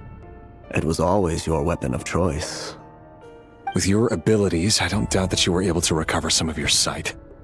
But I also doubt that you want to make an enemy of me right now. Of course not. We're on the same side, aren't we? We could be. But I need you to be honest with me, Vedafilnir. At this point, you're my only hope for the future. You mean your future? With your beloved, Tholindis? Yes. And I know there are bigger things at stake here. A dynasty, a nation, maybe the entire world. But forgive me, I care first and foremost about myself. I can't abandon the one I love to save myself. I just can't do it. But you see a broader picture of the future than I. You see the solutions to the biggest problems of our age. So tell me, what is my solution? What's the answer? In matters of fate, answers are either right or wrong. What will be and what will not. Maybe you are willing to pay a certain price in the pursuit of happiness, but unfortunately, fate does not negotiate. That is the cruelest thing about fate. It is unmoved by your sacrifices. That can't be true. I know it's your voice that I keep hearing in my head, urging me to see how the world is changing, to seek more power, so I can protect the things I love. You show me disaster, but you won't show me how to avoid it? Why? Why are you doing all this?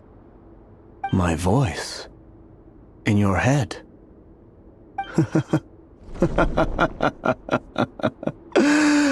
So, you hear it too. The voice that steals your mind, gains your trust, and drives you crazy. It turns out that we are not so different, you and I.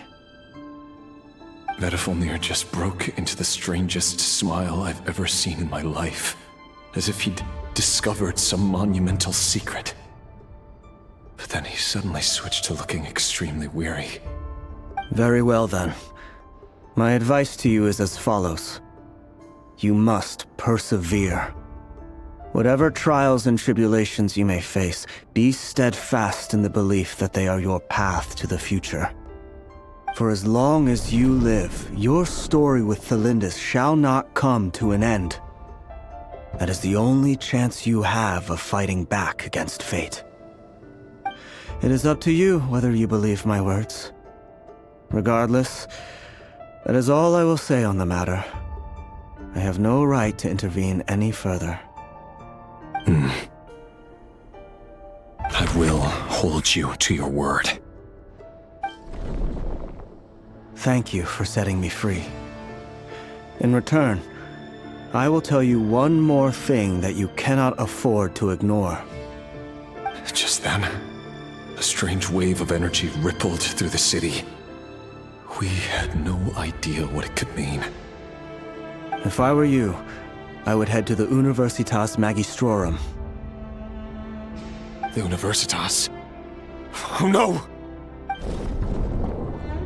I'm sure we'll be seeing each other again very soon, Rerir. Whatever Vedafilnir said, I didn't catch it. I didn't even help him out of the prison. There was no time to lose.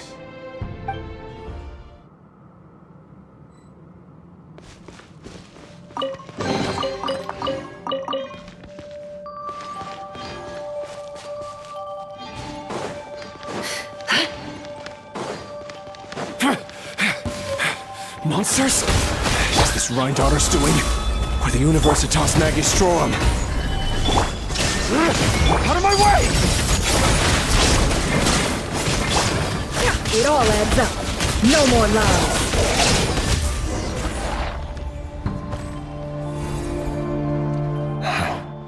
The Universitas. That reminds me of a rumor I once heard. Allegedly, the king installed secret mechanisms in the palace and around the city.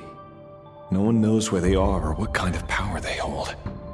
But if they were ever going to activate, it would probably be on a night like tonight. Help! Help! Hold on! Don't let them anywhere near you! Save me! I can't! Ah! That sounded like an explosion. So, the rumor is true? The king really went through with it? What other means does the king have at his disposal? They must run on power from the Abyss. And given it's a major center of Abyss research, anyone over at the Universitas will be in grave danger. I have to hurry!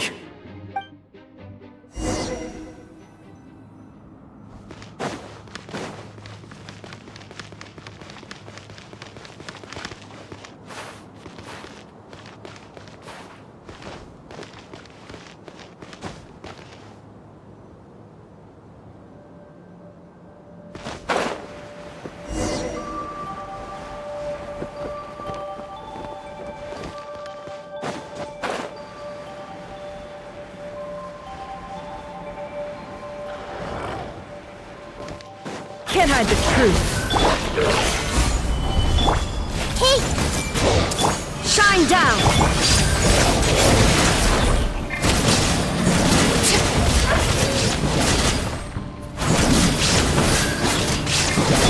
No more lies. It all adds up. Seek within. Order guide you. Illusion shot! Laid bare.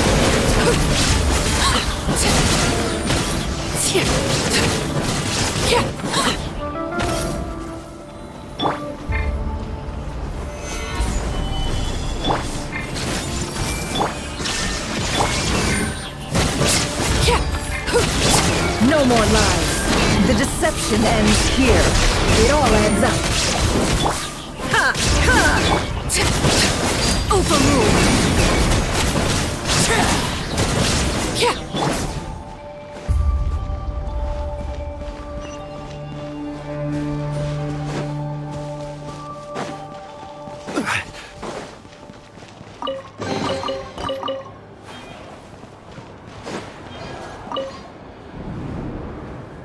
Monsters at the Universitas Magistrorum? Why now? Oh no! They're coming! It's no use. The table won't hold out much longer. The weapons. Where are the weapons? Of course. All the lab equipment was upgraded after the inspection last week, but the new weapons haven't been allocated yet. I'm done for. Is anyone there? I need help! Ah! Stay back! Please stay back! Please!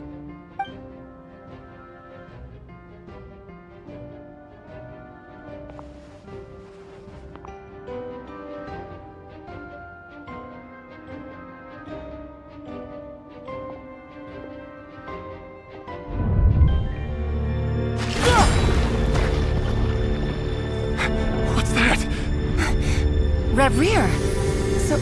So the rumors about your work are true. What? No! Listen, something happened at the palace tonight. We have to leave! You don't need to lie to me anymore. What do you mean? I know why you're worried, and I will respect the decision you've made. But it's okay, because I found a solution.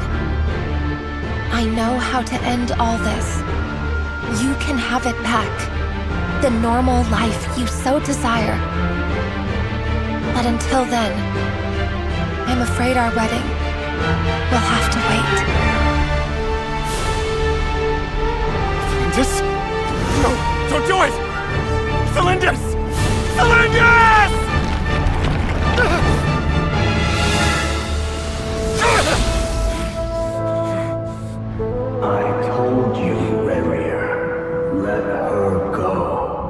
You will find someone better. No! No, I won't do it! I have to save her! By what means exactly? A lowly pawn. You lack the power and the strength of will. Do you know a way? Tell me! Come to the palace. Join us.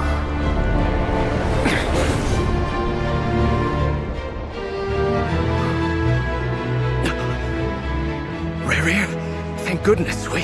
Step forth and take your share. You made it. Not you too.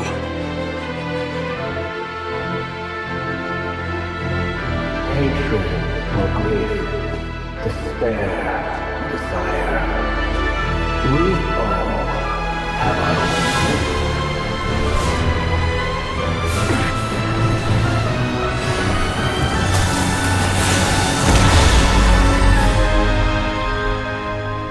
Rerir.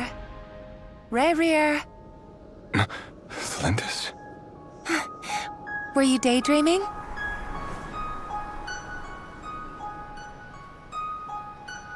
You still remember, Rerir? That question you asked me a couple of weeks ago? Oh. You mean the proposal? Yeah. I'm wondering, where do you think would be a good place to discuss it? Maybe in the garden? Or were you thinking a fancy restaurant? It's your choice.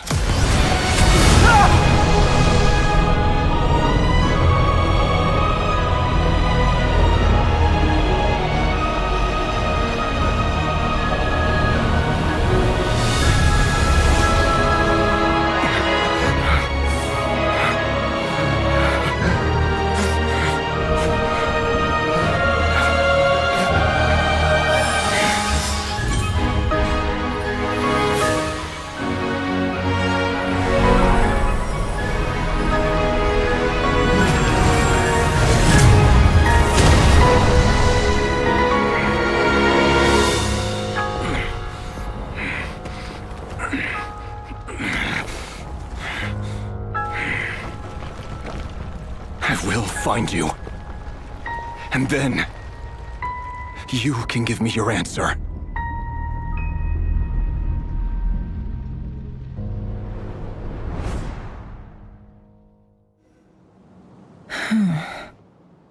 So that's how the Raker of Solnari was born.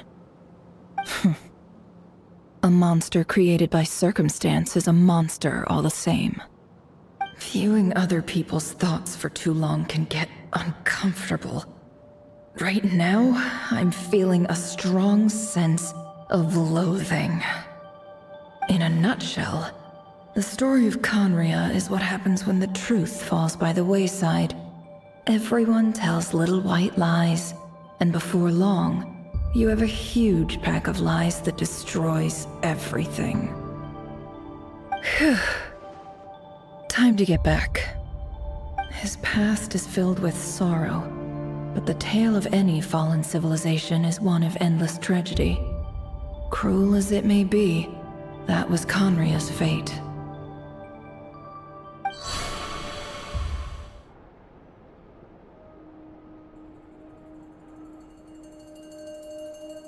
Everyone, I'm back. Can I get a standing ovation? Nefer! How are you holding up? Feeling okay? She's fine. Boss is a pro. Yes, I'm fine. You will have seen the events of Rerir's life through my thoughts. It's now clear that he is just a regular nobody, driven by personal tragedy, as he said himself. I mostly agree. There's only so much we can know about him from his memories alone, but they did give us a clear glimpse into his life in Conria.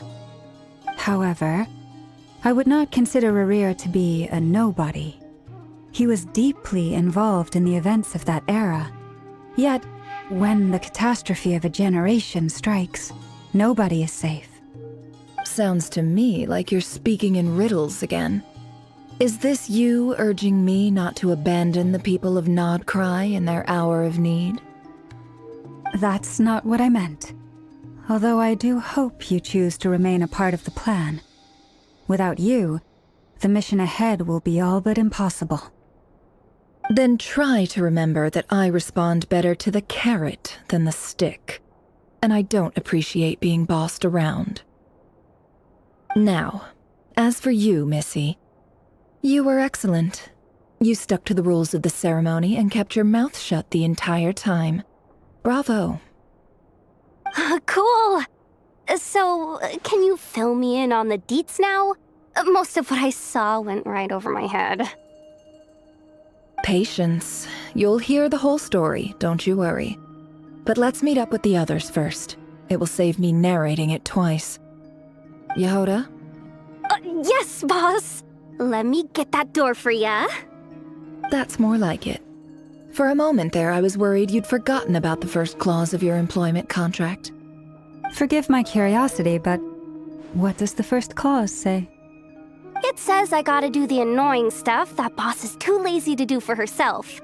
Like opening the door, pouring the tea, yada yada. Is that right? If something is in the contract, it's because she willingly agreed to it. Rest assured that the Curatorium abides by the very strictest of labor policies. You don't seriously think I'm cruel enough to treat her like my slave? In any case, I've hardly shied away from my share of the work today. Hope I don't catch Flintz and Varka lounging about in their chairs, enjoying a leisurely cup of tea. There's nothing I dislike more than other people enjoying themselves while I'm hard at work.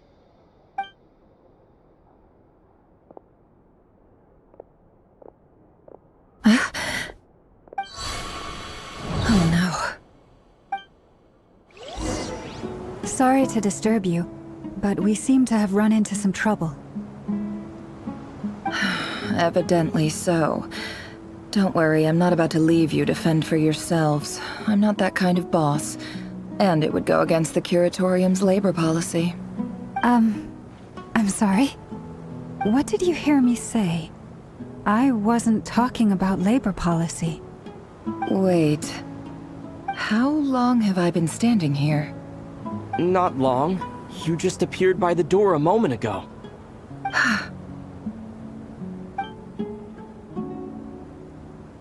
Boss, what's wrong? You look like you've seen a ghost. We've been tricked. We never left at all. Somehow I hallucinated that whole scene back inside the office. Hallucinated? But how? How indeed. This place should heed my will alone.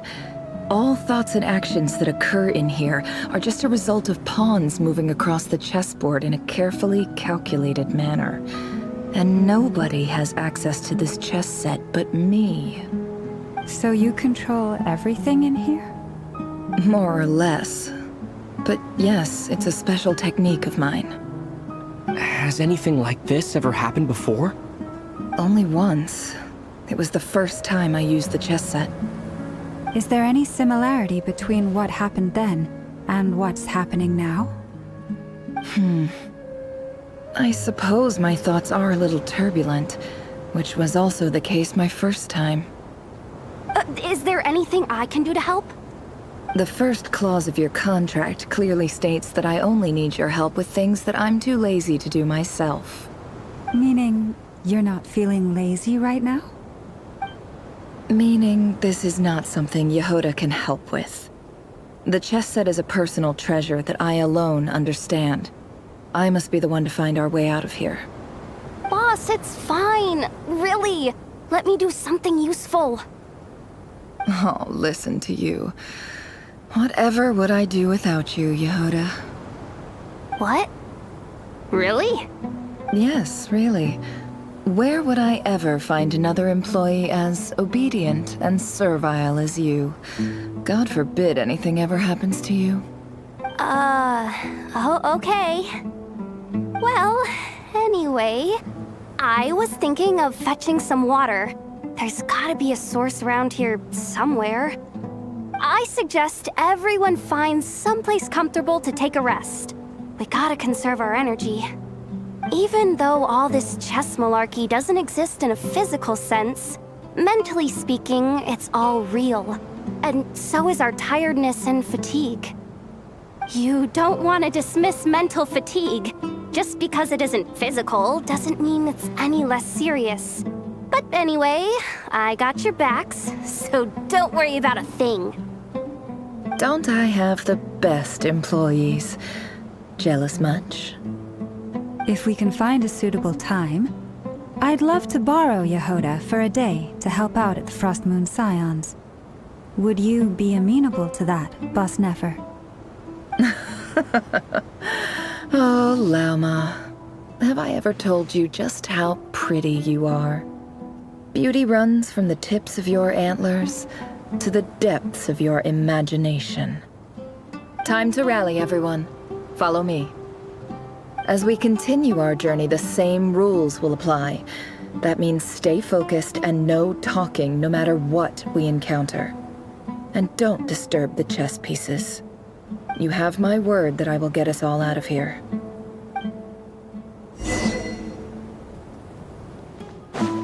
This place looks familiar. That's not a good sign. There's someone up ahead. I wasn't expecting visitors at this hour. Wait, is that? Oh, it's him. There you are! Sinue's been looking for you all day. I think he has some news for you. Oh yeah? What were you doing just now, Uncle Retinue? Hiding away some more loose change? I know I saw some Mora. What do you mean loose change? Oh, come on, I'm too old for this. Just pretend you saw nothing.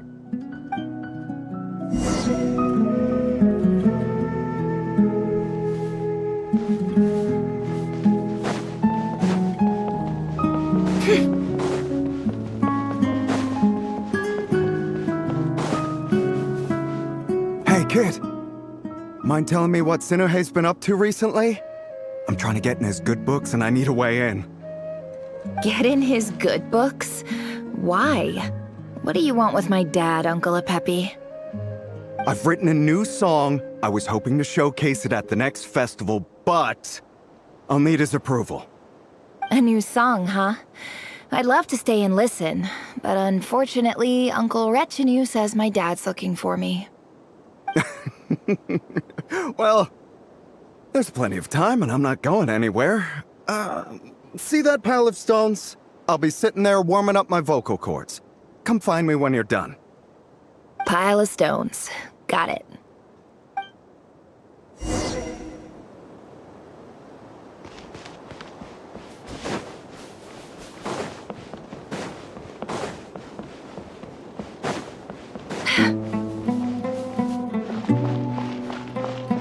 Hi, Dad.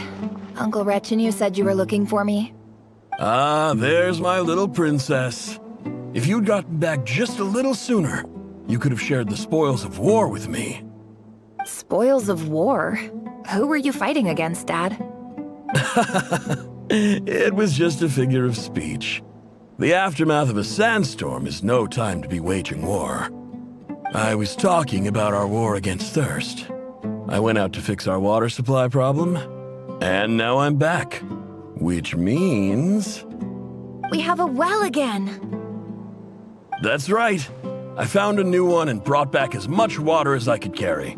It should last us for a good while. If it wasn't for these blasted sandstorms, our wells wouldn't be caving in. You wouldn't be spending all your time out searching for new water sources. As the chief of our tribe, I'm supposed to be leading us out of hardship and poverty, onto better things. You know how prosperous our ancestors were. I've told you all the stories. And look at us now, squeezed into these hovels. No one would choose this, if it wasn't for the endless wars over the years. But things are looking up. I started working with some folks from the academia a few months back. They gave me some contacts in return for my assistance in the desert. So you're the Academia's helper now? Special ambassador, they call it. Think of it as a partnership. It's nothing bad, okay? We've been isolated here in the desert for too long. Seeking opportunities elsewhere is the best thing for us, and the fastest way to progress. So, do you get anything good out of being a special ambassador? Of course. My luck's improving all the time. One day, I swear I'm gonna lead us out of this place. We'll find somewhere new. Somewhere better.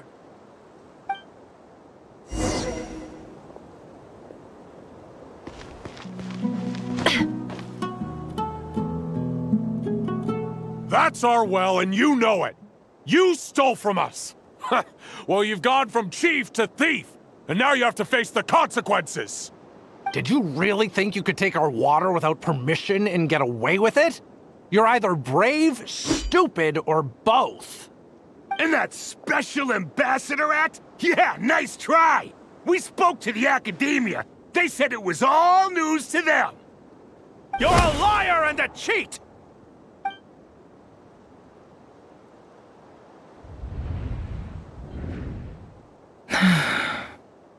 I heard Yehuda gasp, but I don't blame her. Most people are terrified by the sight of blood. Corpses strewn across the ground. The wounds are clearly from scimitars and daggers. The desert dwellers' weapons of choice. There's a handwritten note on the ground. Let's see what it says. Halil, this is Sinuhe, chief of the Shimti tribe. Surely you remember me. I was the one who helped you and your colleagues avoid the quicksand in the desert. This is my second time writing to you. I assume my last letter must have gotten lost in the mail, as I didn't receive a reply. I hope this one makes it to you safely. I'm writing to you because I need some help. That sandstorm the other day completely blocked up our well, forcing me to look for another water source in Iab and Unut territory. It was a matter of survival. Praise the gods. The well of the Iab tribe was intact. It was my last resort. I drew what water I could and left, but not without being spotted. I fear they will retaliate. You told me to write to you if I ever needed help. You said you'd be my ally in the Academia. I urgently need you to formally recognize my title of Special Ambassador and send some of your people to assist me for a few days. It's the only way I can convince them that this was the Academia's decision and prevent them from retaliating. This is an emergency. Please send help as soon as possible. Looks like this letter never got sent. The writer died a grisly death, and the letter was trampled into the ground. It's badly defaced. Some parts are barely legible. What a ridiculous lie the surviving Shimti tell. Their whole village was butchered over a sip of water. Ah, officer. Welcome. Welcome to our humble village. I thought you would at least have the courtesy to provide some respectable libations. This is the finest wine Aru village has to offer. I promise.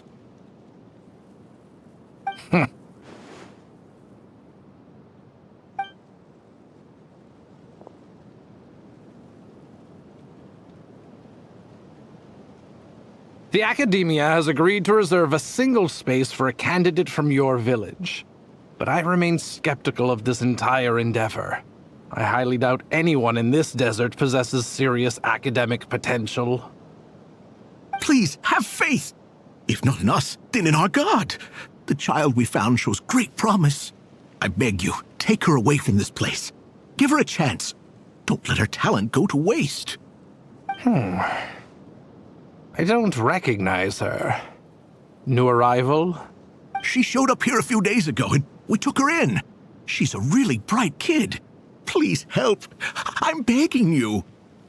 So, where are you from? Nowhere special. Just a sand dune. What about the rest of your family? How many of you are there? Just the one. It's only you? Correct. So, no brothers, no sisters, no mother or father? Any who have slept on a bed of sand, I call my brothers and my sisters. Apart from that, I have no family. All right. Get over here. Sign your name on the form.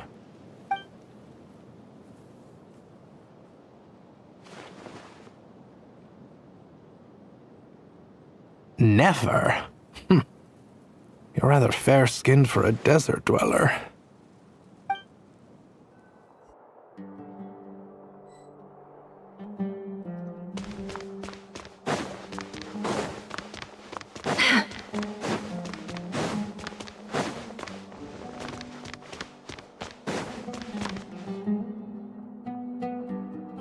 Nefer, this term's assignments have been issued already. Please read through the materials thoroughly, conduct your own additional research, and then write an essay on the topic. Yes, Professor, I'm aware. I just had a couple more questions I wanted to get your perspective on. Oh? Please ask away. Well, I saw the other students' problem sheets, and I couldn't help but notice that my assignment is much easier than theirs. Do you really think I'm a weak student? A weak student? Goodness, no. Quite the opposite. You have a sharp mind, almost too sharp. I think what you're saying is, a weak student wouldn't have noticed the discrepancy. And if they did, they certainly wouldn't complain about the lighter workload. You see, sharp as they come. You see things the way they are, and I'm sure you know why they're like that. Because of where I come from. Because I'm different. I'm sorry, Nefer. I don't like it any more than you do. It's just... Anyway, you said you had a couple of questions. What's the other one? I wanted to check... If someone sent me a letter to the academia, where do I go to collect it? Ah, your family wrote to you. Well, as long as they put your name on the envelope, someone should hand it right to you. Not exactly. It's not even a recent letter. I was just curious where the mail would end up if no one collects it. The House of Dana, I expect. I know there's a box for Unclaimed Mail somewhere in there, probably sitting on a shelf. Whatever you're looking for, that'd be the place to start. Okay, got it. Thank you, Professor. Oh, don't mention it.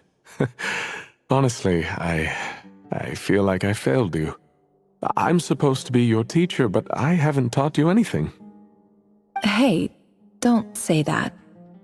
You're a great teacher, and you do your best for all your students. But the rules are the rules. You're not allowed to teach students like me. It's not just the academia either.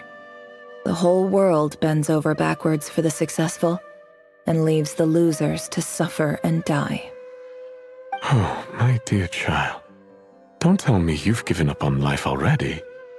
I haven't. I just think that if you want to make it in this world, you have to find a way to become successful.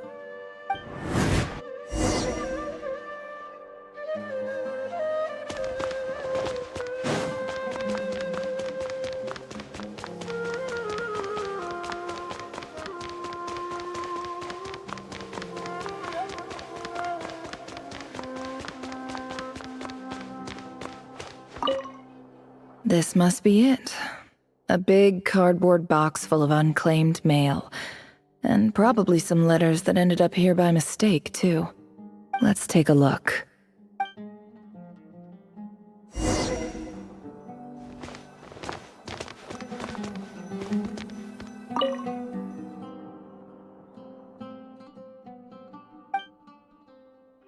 A dilapidation survey from Port Ormos.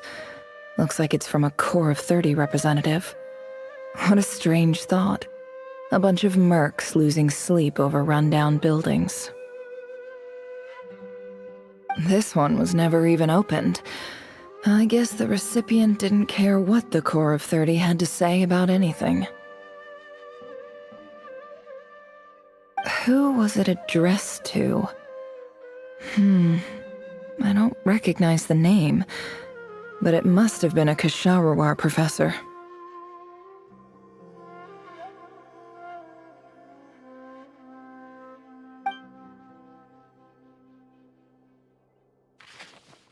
This one is addressed to the Immorta Sage.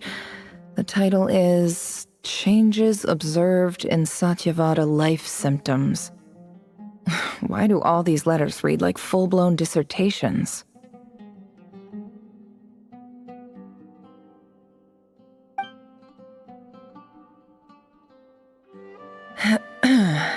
Guided by the incense, we became lost somewhere in the forest.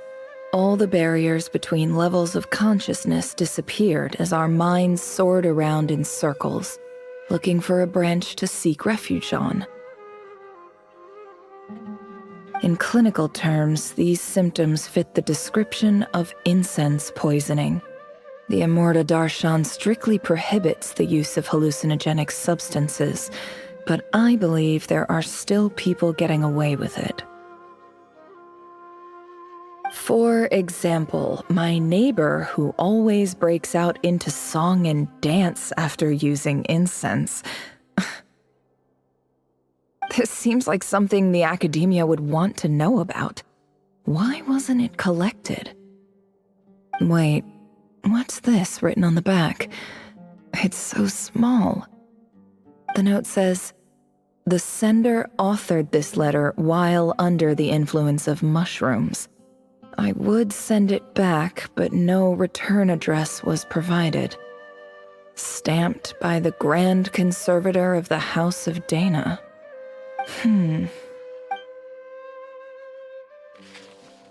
This next one is addressed to Grand Sage Azar. A few words of protest regarding recent changes in Sumeru's educational policy. In recent years, the academia has taken on a small number of students from the desert region, as per the policy to this effect. However, it appears to me that these students have not, in fact, been provided with educational opportunities that are, in any meaningful sense, equal to those enjoyed by their peers. As well as receiving dumbed-down assignments and perfunctory tutoring, they do not even have full access to the Akasha system. Education is the fundamental purpose of this institution, which should go without saying in a nation whose founding virtues are knowledge and wisdom. I ask you, is the lip service we pay to the policy of education for desert students truly the standard of pedagogy to which the academia aspires? As Grand Sage, policy decisions are your prerogative. But do not forget your roots. You and I were once students too, as was everyone else in this institution. I do hope you will give some serious attention to this matter. I encourage you to discuss issues like this with myself and others, and listen to some alternative opinions. Great letter. Shame it didn't get to where it needed to go. And the sender is... Sage Cyrus of Spontamod.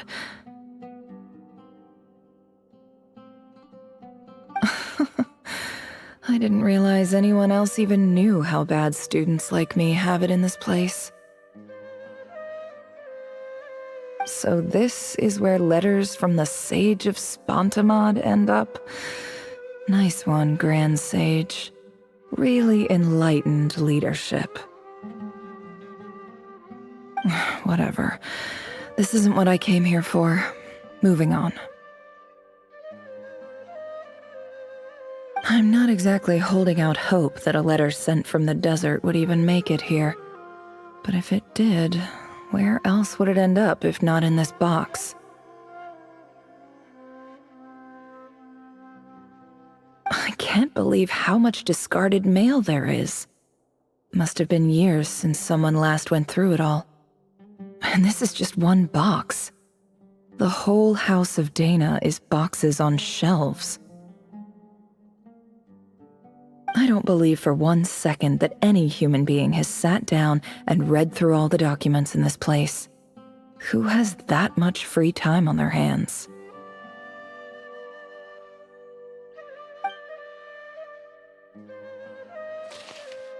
Wait, could this be it?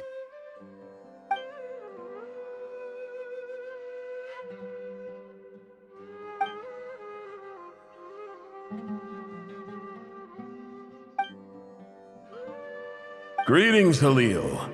My name is Sinuhe, chief of the Shimti tribe. I was the one who came to you and your colleague's aid when you ran into trouble in the Great Red Sand. I don't know how well you remember it now, but I brought you to safety and gave you some water and other supplies. You seemed very pleased and told me your name. In my tribe, learning a person's true name is serious business, and I therefore see you all as friends. You were kind enough to leave your contact details, so we could stay in touch. The Shimti tribe lives a harsh, nomadic existence in the desert. You were sympathetic towards my plight, promising to make me a special ambassador of the academia and help us find a way to make a better living. This brings me to my reason for writing. Our tribe has fallen on particularly hard times, and I would like to ask for your assistance. There was a terrible sandstorm a few days ago, which blocked up the well in our land.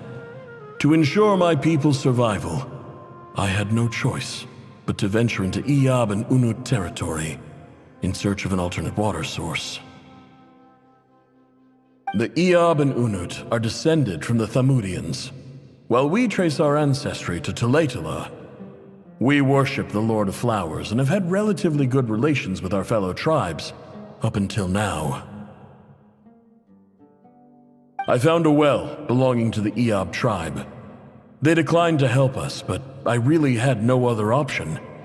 So I took some water to keep me and my tribe alive. My actions are certain to incur their wrath. When we met, you assured me that you would be my ally in the academia. I would like to take you up on that offer, because I really need your help. I wonder if you could send an academia representative to meet with me. That aside, the last time you were here, you mentioned that the academia had started accepting students from the desert, and I told you a little about my daughter, Nefer. We have next to no resources here in the desert, and my power and influence are limited. Would you consider enrolling my daughter at the academia?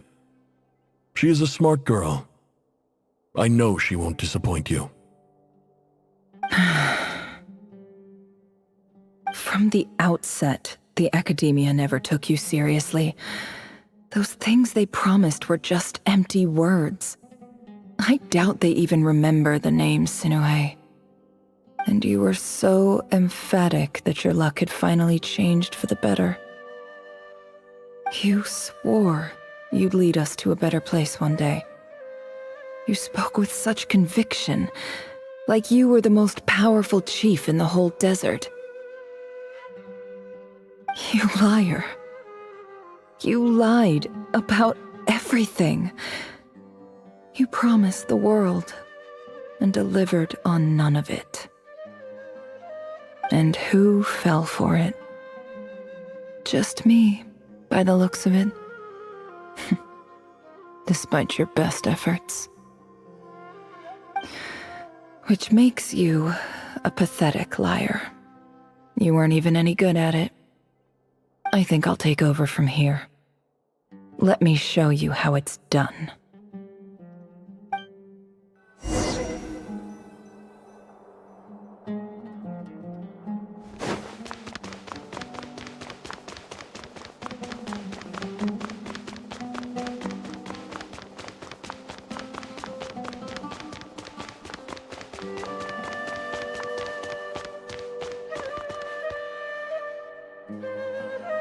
I just came to say goodbye. Thanks for everything you've done for me in my time here.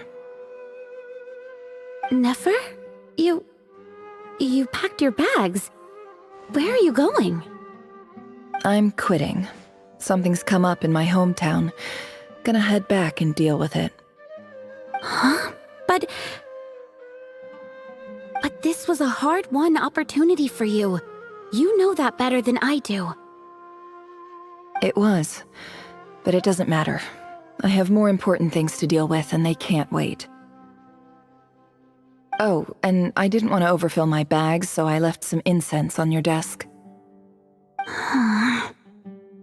What's wrong? I thought you liked incense. Although, I did read somewhere in the House of Dana that it has hallucinogenic effects. Don't use it all at once, alright? Isn't this the stuff you brought from your hometown? You're just letting me have it? But you said it's a rare and valuable commodity. Yeah, about that. I lied. It's not rare at all. There's this bunch of ruins near my hometown that are practically overgrown with this plant. It's not worth much. Keep it, it's fine. But Nefer... All right, that's all from me. You take care.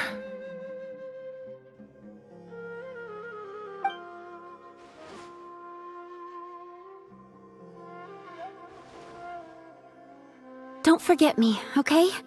I mean, we're more than just classmates, right? We're friends. Yeah, I'll remember you. I lied again. That incense is worth a fortune, and it's a rare find even in those ruins. And as for remembering her, I have far too much to do when I get back. No time to reminisce. I'll be lucky if I even make it through this alive. But either way, I expect I'll forget you pretty quickly.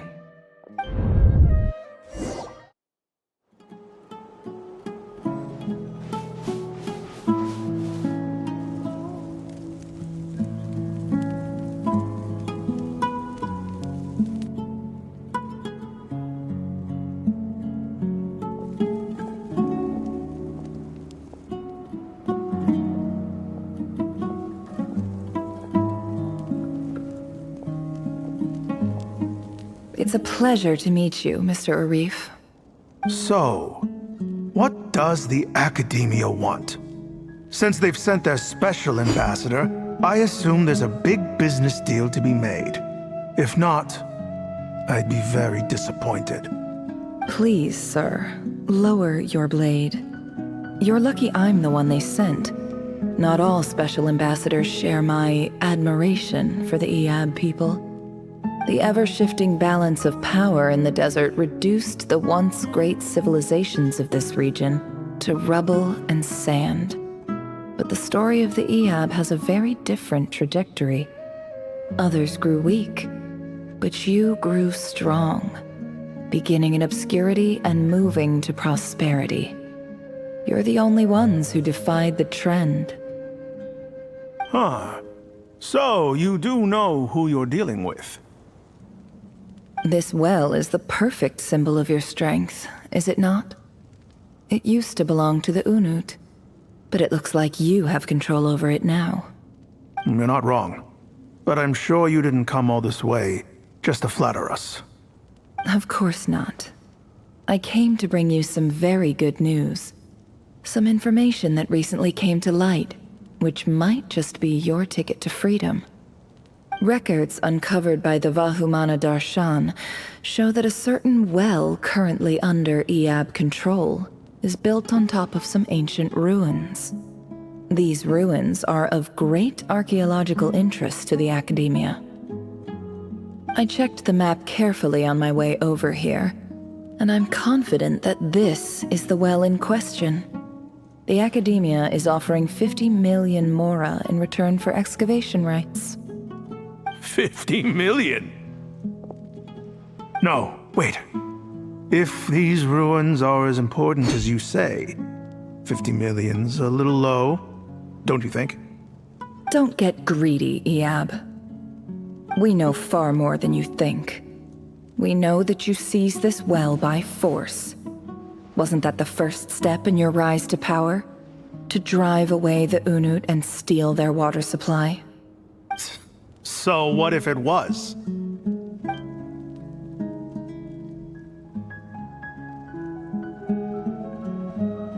Don't worry. As unscrupulous as it was, it's something we're willing to overlook. The Academia is only interested in dealing with the de facto power holders in the region. I hope I am making myself clear. And I hope your words are the truth. If I find out the Academia is trying to play me, I'll hunt down every one of your people and make you watch as I cut their heads off one by one.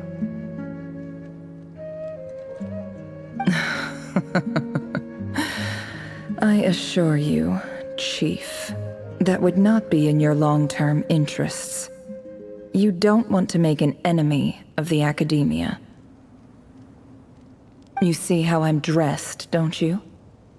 I appreciate that you've never been to the rainforest, but surely even you recognize an ambassador's attire when you see it. And what does a barbarian like you have to lose anyway? You really think the Sumeru Academia would bother to come all this way just to lie to you? We have more important things to worry about. All right, I take your point. The Academia is the highest authority in the land. I'm sure you're trustworthy people. In that case, we have a deal. We will sell you the excavation rights. I'd like to thank you, Ambassador. This is good news indeed. Excellent news. In fact, it calls for a celebration. Would you do us the honor of staying a while and enjoying some Iab hospitality? Gladly. I am partial to wine myself, and I trust you are as well. So let's indulge in a few drinks together, in celebration of this momentous occasion.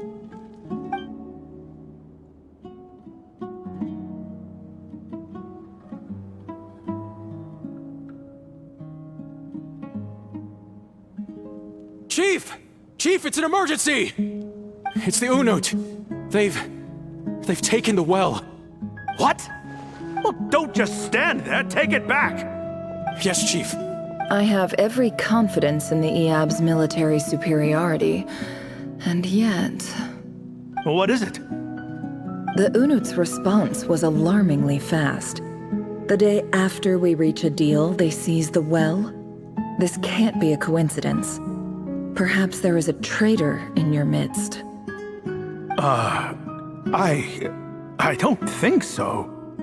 I am obliged to remind you, Chief, that the Academia will only deal with the de facto power holders. If you cannot regain control over the well, I'm afraid you won't see a single mora of that 50 million. No!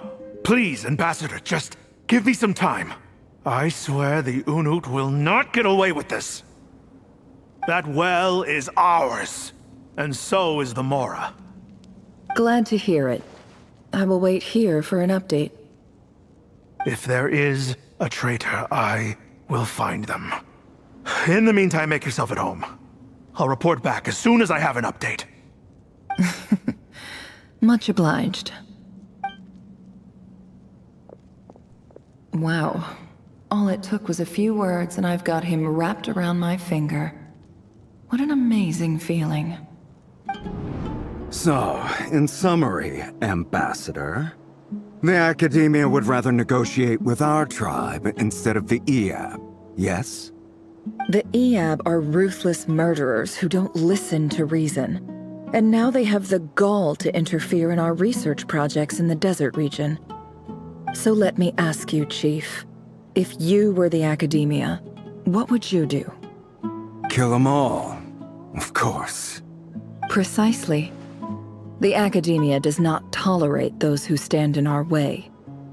The Iab have held back our academic pursuits for too long, and our patience is wearing thin.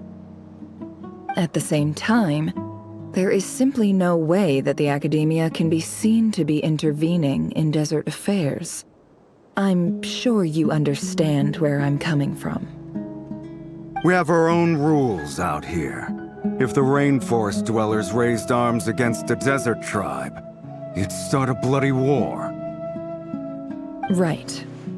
We can't confront them ourselves, but we can support their enemies. The Unut have always had strained relations with the Iab, which makes you our natural allies. Natural allies. Weren't the Iab your allies once?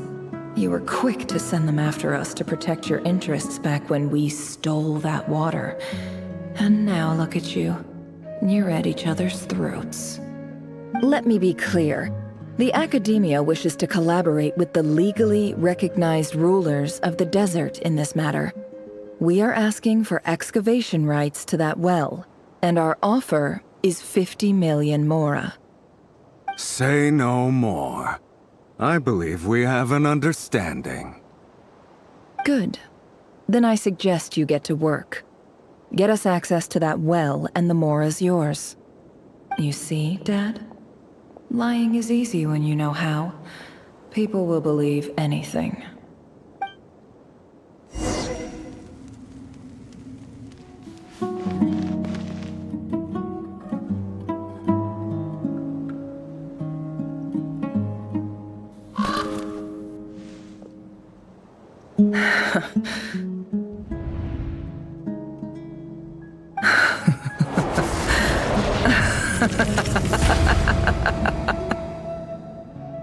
Look at yourselves. You may be vile, savage monsters, but your butchered bodies bleed like any others. You're no dip the monsters who destroyed my home.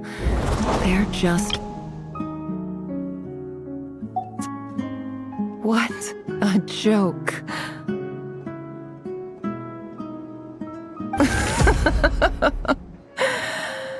I think we're even now. Maybe I've even done the desert a favor. It's a better place without all these people around. Oh, Sinuhe, my gullible fool of a father. Perhaps if you'd been as ruthless as I was today, our tribespeople would still be alive. In this dog-eat-dog world, a chief needs to be tough to survive. But you couldn't do what had to be done. So I did it for you.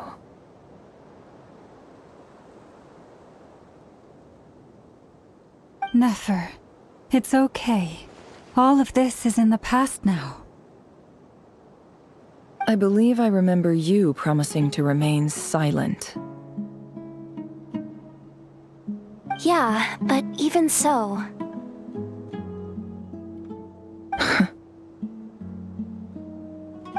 Yehoda, is there anything you can do to ease the tension?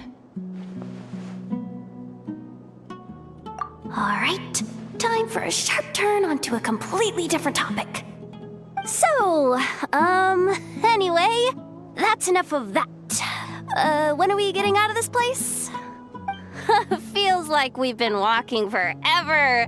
I'm getting pretty tired. Oh, Lauma, you tired? Yes. If we can find somewhere to sit down, I could certainly do with a rest. It's not far now. There should be a temple just up ahead. Yes. Really? A temple?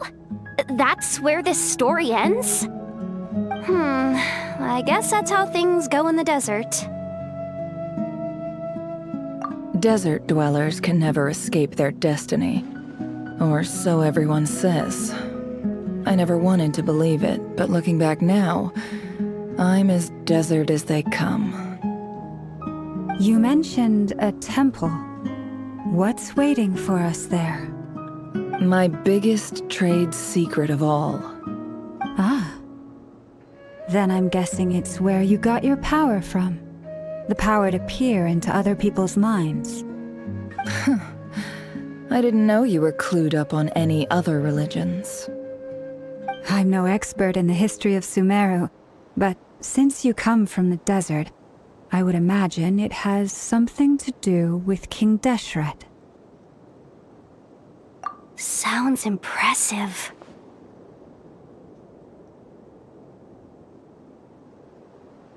Ah, I know who you mean. General Mahamatra Sino. The spirit of Hermanubis dwells within him. That's Boss Neff for ya. She knows everything. Sino's hardly a figure of obscurity, but I know about Sethos too. What about him? Is he a big deal or something? Well, he's not a small deal, let's put it that way. Please, this is the bare-bone basics. Save the flattery. Thanks for your patience, everyone. I'm sure it's been a lot to take in. With any luck, that's our exit just up ahead.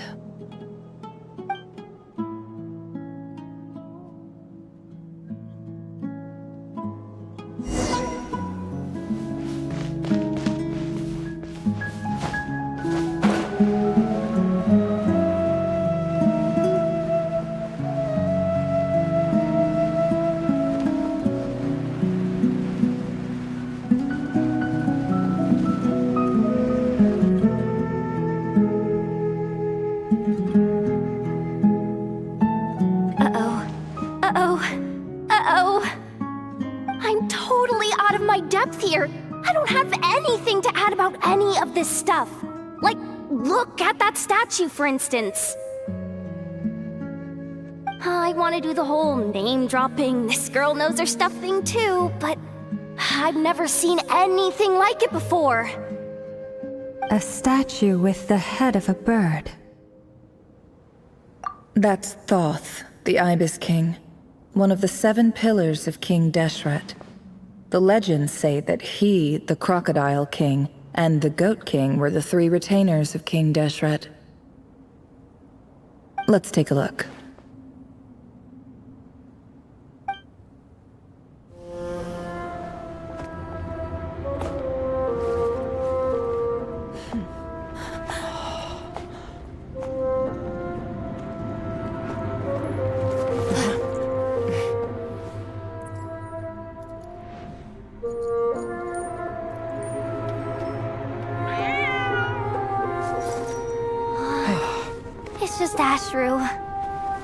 So, all is well?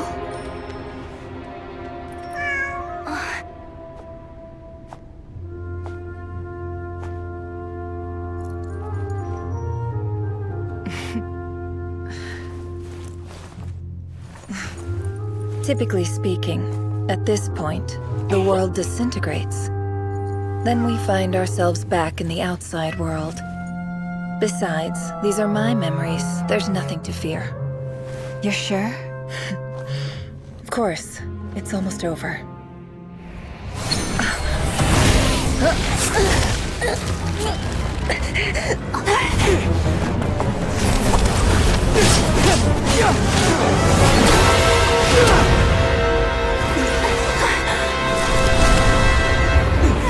Nefer! Hey! Hold on!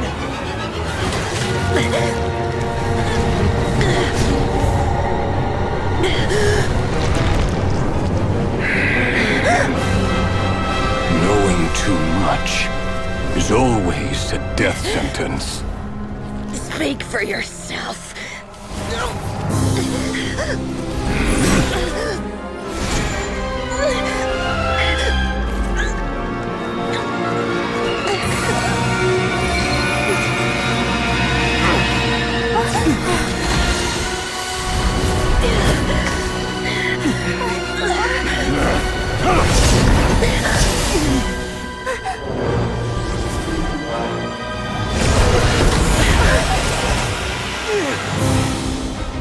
How repulsive.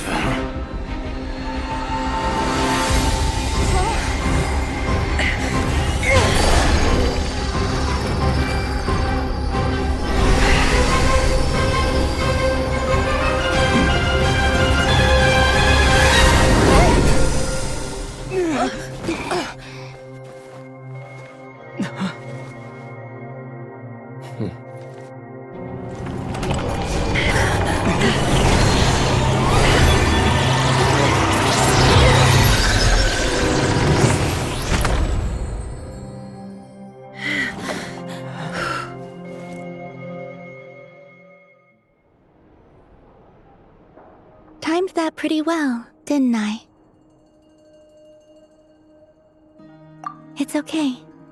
I'm just glad no one was hurt. Paimon noticed you doing something too, Dainsleif. Were you helping get them out? Of course. When I asked Nefer to conduct this investigation, I was not naive to the dangers involved. I had a duty to ensure your safety. Good to know your sense of justice is still intact after all these years. I take that to mean that you saw the truth. That comes as a great relief. I certainly did. And thanks to your help, I also managed to trap Rerir inside the chess set. Whoa, really? How'd you manage that? Well, to be honest, I sensed that something was wrong long before we made it to the temple. By using this fragment to probe into Rerir's past, well, the monster formerly known as Rerir, it seems I alerted him. I was tracking him, then he caught on and started tracking me too. Can't say I'm surprised. But how did he track you through your thoughts alone? That shouldn't be possible. Rerir was a secret agent who reported directly to the Vinster King. He is an expert at finding a trail and hunting down his pursuers. No wonder. He infiltrated the chess set, read my thoughts, and built a new virtual chess set inside of it. That's why we weren't able to leave at first.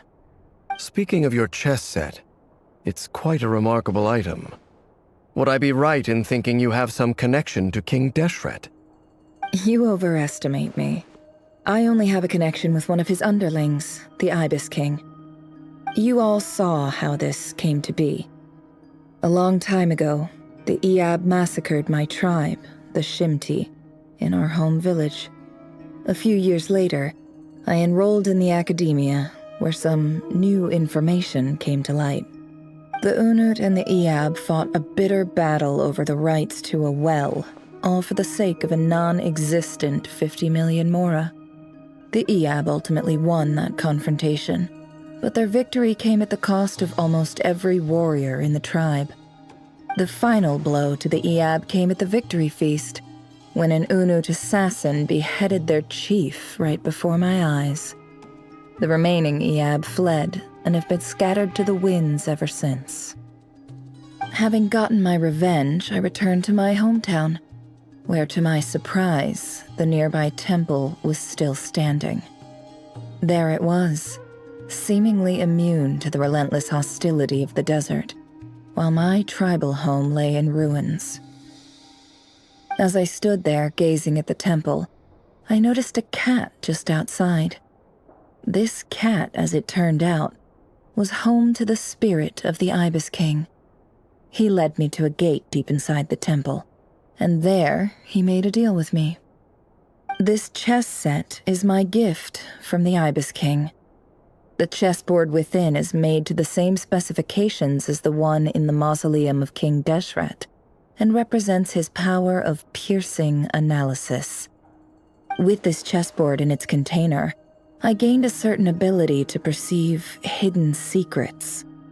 Now, you could conclude that the Ibis King simply wanted to give the people of this world the power to seek the truth, but I don't believe that's the full story. Every god plays favorites. Their hearts are as fickle as any human's, full of secrets, perversions, egotistical tendencies. But precious few gods are willing to admit this. It is the same with all powerful forces, including fate itself. Their gaze falls preferentially upon a select few. As you rightly point out, this is an act of favoritism. If you're alluding to the Abyss, then yes, I agree. Gather the others. It's time to share everything I've learned.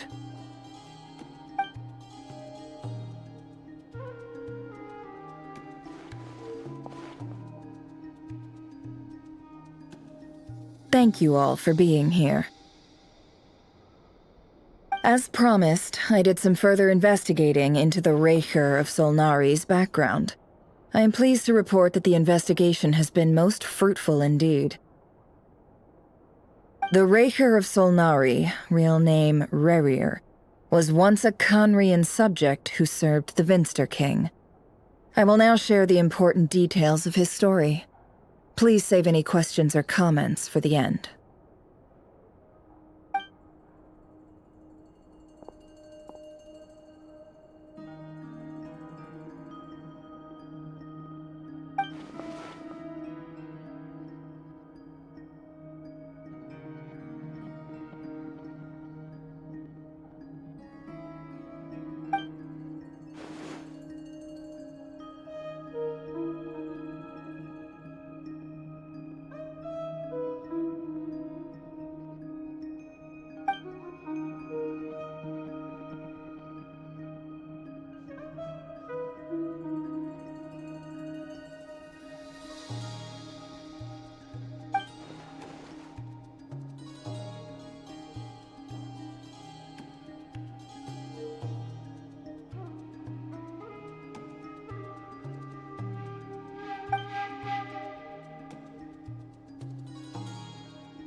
So that's why he's so obsessed with the moon. A tragic tale, to be sure. But it does not excuse his many transgressions.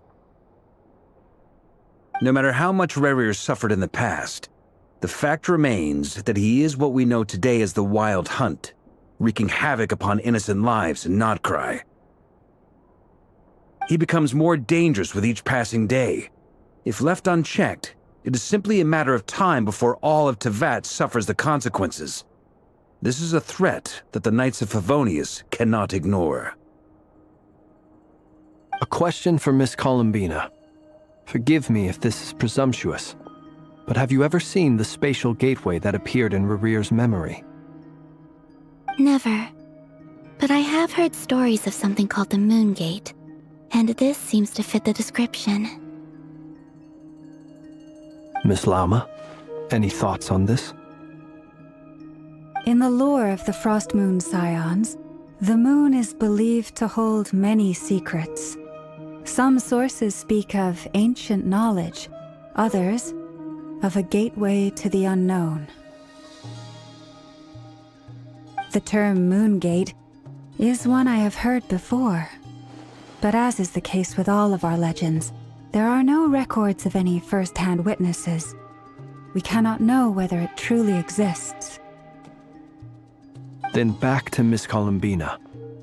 As a moon goddess yourself, do you have some idea of where the Moon Gate leads to? Not at this stage, sorry.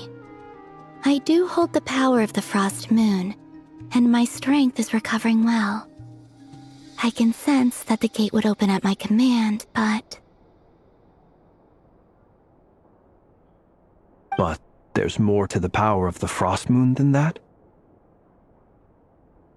Yes. A moon goddess has the right to open the Moon Gate, since it is a path to the moon. But as Nefer mentioned, holding open a spatial gateway takes a huge amount of power. And right now, I need to conserve my energy to fight the Rerir of Solnari. I'm afraid this is one mystery we may have to leave unsolved for now. I agree. Better to save your strength. But if you'll humor me for a moment, I have a bold conjecture of my own regarding the world beyond the gateway. I highly suspect that neither Tholindis nor Rerir made it through unscathed. The evidence pointing to this is the fact that the Rerir of Solnari exists in the form of countless fragments. With the abyssal power he wields, no ordinary foe can touch him, let alone tear him to shreds. And yet, the Wild Hunt proliferates wherever his scattered fragments lie, drawing hordes of monsters to many different locations across the land. So your theory is that Rerir was physically torn to shreds by some powerful force? Hence, why the Wild Hunt is a distributed phenomenon, rather than a unified one? Makes sense to me. Explains why the Wild Hunt is so pervasive, and why he's been trying to piece himself back together. He was whole to begin with, and he wants to be whole again. Without the power of the Abyss on his side, he almost certainly would have perished the moment he was torn apart. But the Abyss, much like a curse, has kept him alive. I could not agree more. The power of the Abyss is most surely a curse. It is a compelling explanation, and one that accords with my present understanding of Abyss creatures. Whether the life form in question is primitive or advanced, if a curse has extended its lifespan unnaturally, it will continue to survive in spite of everything. This raises some interesting questions. I will run some experiments and see if there is any validity to my suspicions. That being said, regardless of whether my research bears fruit, I would like to thank Miss Nefer for conducting such a thorough investigation. Already, it has greatly enriched my understanding of the entity we face. My pleasure, Mr. Albedo. I too hope that the information I have shared today proves useful as we look to formulate the next stage of our plan. Hey! What is it, Dainsleif? You look really upset! It's just... when I think of the man I once knew as Rerir, I struggle to understand why things had to turn out like this. The two of you used to be friends, didn't you? I don't know if these words will bring any comfort, but my heart goes out to you. Mine too. We can never know all the hows and whys of the way things are. The moon and stars are full of untold secrets and lies, and the skies are host to many more mysteries than these alone. Yet, none of that can begin to compare with the complexity of human life. Those are the first comforting words I've heard in a long time. Thank you, both. Well, I think this is a good place to end today's meeting. I'm sure Nefer needs some time to recover. She's been through an awful lot today. That's very thoughtful of you, Lauma. Of course. Sounds good to me. Take some time to rest and digest before we reconvene to nail down a plan.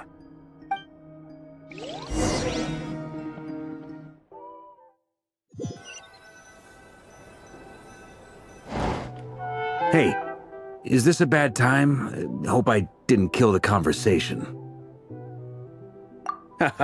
No need. Come on, let's talk outside.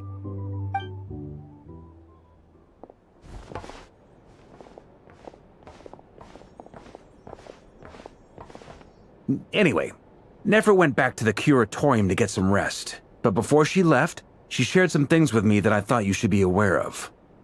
Firstly, although she managed to trap the Raker of Solnari inside her chess set, there's no guarantee that the power of the Ibis King is any match for one of the 5 sinners.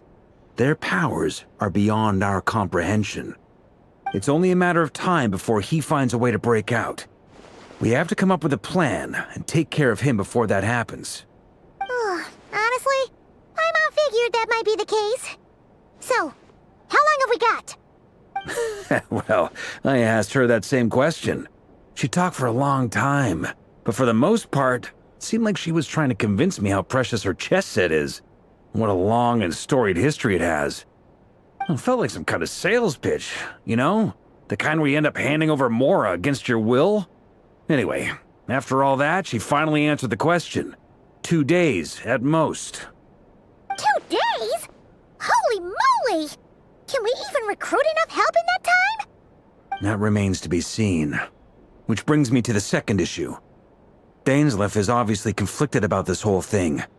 But given how little time we have, there's no way we can pull this off without his help.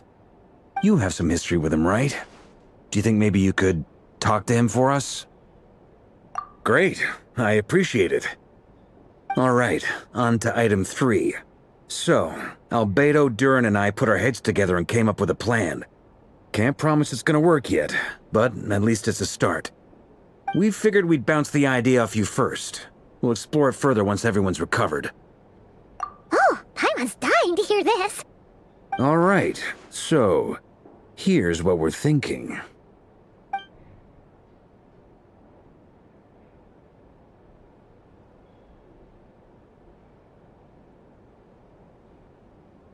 we felt a little uneasy about roping you into this. I mean, firstly, you're not locals, and secondly, none of us are your boss. You're well within your rights to refuse if you so choose. Roping us in? Why would you even say that? We know the stakes here. It's all of us against the Rerir of Solnari, or none of us stand a chance. I choose my words very intentionally, I'll have you know. I like to think there's an art to striking a down-to-earth tone even when the stakes are through the roof.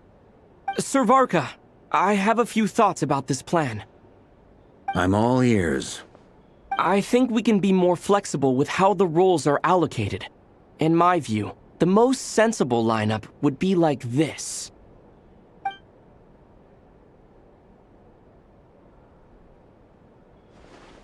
I see your point, yeah. But if that's how we're going to approach this, you'd better make sure you're ready.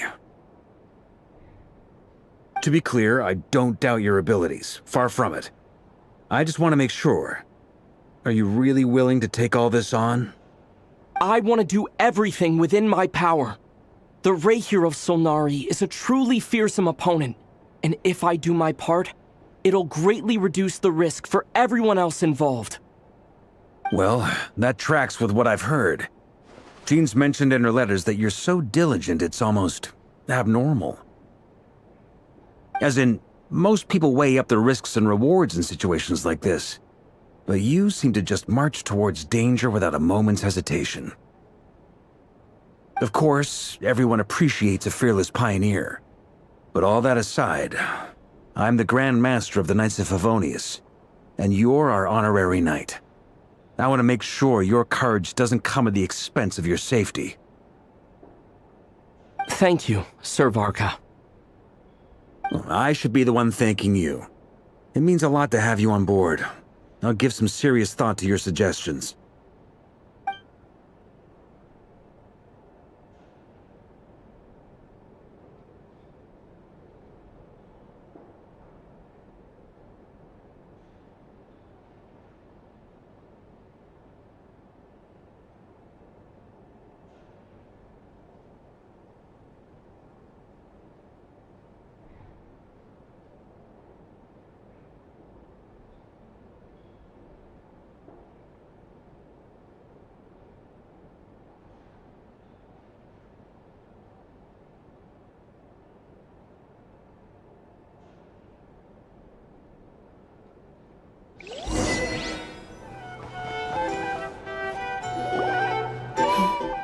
This is a thorough plan, but I do have one last question before we take action. How can we be sure that our enemy won't leave the designated area? Great question. Albedo's been hard at work analyzing Rerir and the Wild Hunt's behavioral patterns. His conclusions are as follows. Firstly, from the earliest known confrontation until now, Rerir has never displayed any ability to manipulate the dimension of space. So it's unlikely he has any power in that domain. Secondly, he seems to have a particularly strong vendetta against our group. If we put him in a fight-or-flight situation, he'll choose to fight every time. Thirdly, finally, and most importantly, he is consumed by hatred, both for the moon and for his enemies. Turns out, we tick both of those boxes. We have a reincarnated moon in our ranks, and a spy who accessed his private memories without permission. He'll be baying for blood, not looking to escape. As someone who's had their fair share of interactions with the Wild Hunt, those all seem like valid observations to me. Understood. Then I will defer to the verdict of the group. Well, everyone, that's the plan in full detail. Albedo and Durin are carrying out their part as we speak. Plan approved. Scheduling. Okay, any firepower you need, I got you covered. Let's light this baby up. The Frost Moon Scions are behind you as well. And the rest of you?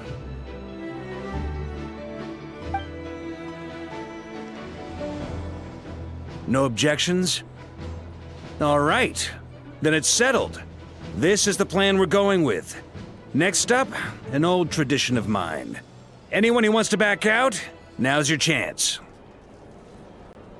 Wait, we can still back out of this? Everyone says things they regret, right? I don't want anyone feeling trapped because their mouth said yes before their brain had time to think things through. A very people-first approach. I hear that's common practice in the Knights of Favonius. Heh. Who'd you hear it from? D-Luke? Shh. We don't use people's real names at work. This contact will be known only as Owl, please and thank you. This plan can only work if everyone does their part. Flint's and I will absolutely support it. We shall indeed. You'll be glad you accepted our help. Also, you are the last person I expected to see here, Miss Dori. It's not often I get called Dori in a work context. My peers usually call me Lord Sangama Bay. So, the longer your name, the higher your net worth. Is that the idea here? In that case, Mr. Flint's here must be worth a fortune. That's right, I know your full name. It's... The walls are thin here. I'd appreciate you keeping that a secret. Okay, fine. I'm actually only here as a favor for someone else. Do you have any idea how much it would cost to hire me otherwise? Oh, does this mean someone out there actually has the power to boss Dori around? It most certainly does not. We have a long-standing and mutually beneficial business partnership. She's actually the mom of a friend of yours. Said mom supplied me with a great little trinket, but now that lady's ruined everything. If I don't start building a little goodwill now, my whole business in Krai is gonna go down the drain! Okay. So what exactly is so special about this pendant? It's a lucky charm that a great mage made for me. We have a business relationship, and she was worried that something bad might happen to me. So, she wanted me to have something that can store power to protect myself with. I finally got it all fully charged up with Kuvaki, and then Nefer went and used it all up at once! Never lost so big in my life! You're right. It was all my fault.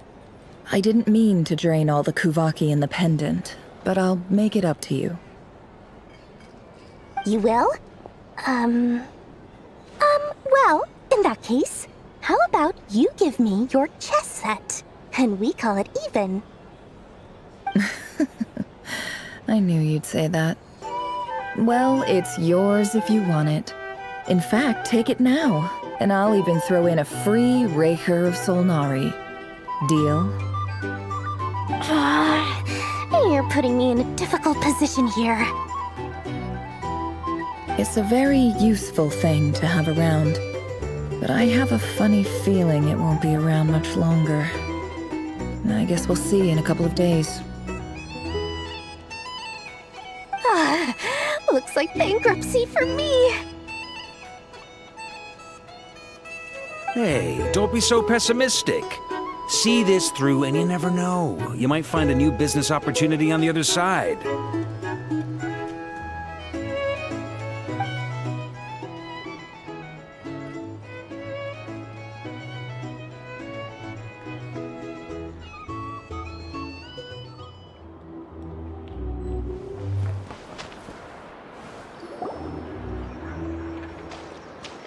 Dori! How are things going? Feeling ready? Oh, I was born ready. We only have 2 days. You think Lord Sangama Bay would let an opportunity like this slip by? Don't forget, when something's in high demand, the people with the goods on hand get to charge the highest price of all, even higher than the sellers taking advance orders. Ta-da! See? It's right here! Ah, it's so pretty! Did you make it? No, I have a supplier. We go way back, so he made me a very attractive offer. Aha! No wonder you were talking about Lucky Charms at the meeting. You've been getting Kaveh to make them for you. That's not the full story. It actually started a while back as a project between me and the Dendro Archon. Mage Alice once warned me that this world won't stay safe forever. There may come a day when everyone faces a great crisis. I passed this on to the Dendro Archon, and she secretly brought together a research team made up of Sumeru's top scholars to invent a technology that could keep people safe. I won't go into the details because it's all very complicated, but if you want to know more, you can ask the Dendro Archon about it sometime. Anyway, point being, it was the Dendro Archon who asked Kaveh to build this little contraption. As one of the top Kasharawar talents, he was the obvious choice. Took him long enough. He stressed over it for ages. Must have gone through at least a dozen designs before producing a final product. But that's Kaveh for you. Marak delivered it to me a couple of days ago, along with a letter from Kaveh. Could I ask why I'm sending this technology to you? And what's your proposed use case? Has it been approved by the relevant authorities? So nosy. My fault for sending him the research permit to begin with. Surely Nahida must have told him you were involved in this project. He was probably just nervous because you're always so secretive about your business. Could be. Anyway, I just replied, let's hope there never has to be a use case, because it would involve grave danger. Fair enough. But it sounds like he was just being cautious. He probably felt responsible as the one who made it. Or maybe he was asking as a favor for his housemate. He's done that before. Not sure why, though. His housemate doesn't seem to really care that much about this kind of stuff. Either way, all's well that ends well. I'm just glad to finally have my hands on the product. I wouldn't want to be without it, given the potential dangers that lie ahead. Huh? What does that look mean? Paimon's just super surprised. This must be the first time we've ever seen you actually get serious about something. Well, a long time ago, I made a promise to myself. I promised that I was gonna live every day of my life with a big beaming smile. Obviously, Mora plays a big part in that. But there are always gonna be times in life when you have to give something back. That could mean paying back a debt, returning a favor, or showing some kindness. Alice has been a huge help to me over the years. She was the first investor I ever had. And I want my investors to know that Lord Sangamabe is the best in the business. And more than that, no one knows what the future will bring. Whatever happens, I want to make sure the Dendro Archon and all of Sumeru is prepared to face whatever comes. Oh, that? I was just making sure Nefer and I are square.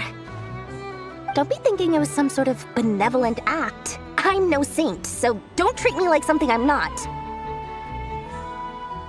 My priority is doing the business that I want to do, so long as my conscience lets me, but it usually does. That's the Lord Sangamabe business model. Alright, if you say so. I do say so, and that's the whole point. I'm a businesswoman. Don't go trying to figure out what kind of person I am. You'll exhaust yourself. Much easier for everyone involved if you just take my word for it. Oh, and could you two help me get this stuff where it needs to be? Thanks so much. You're my favorite assistants.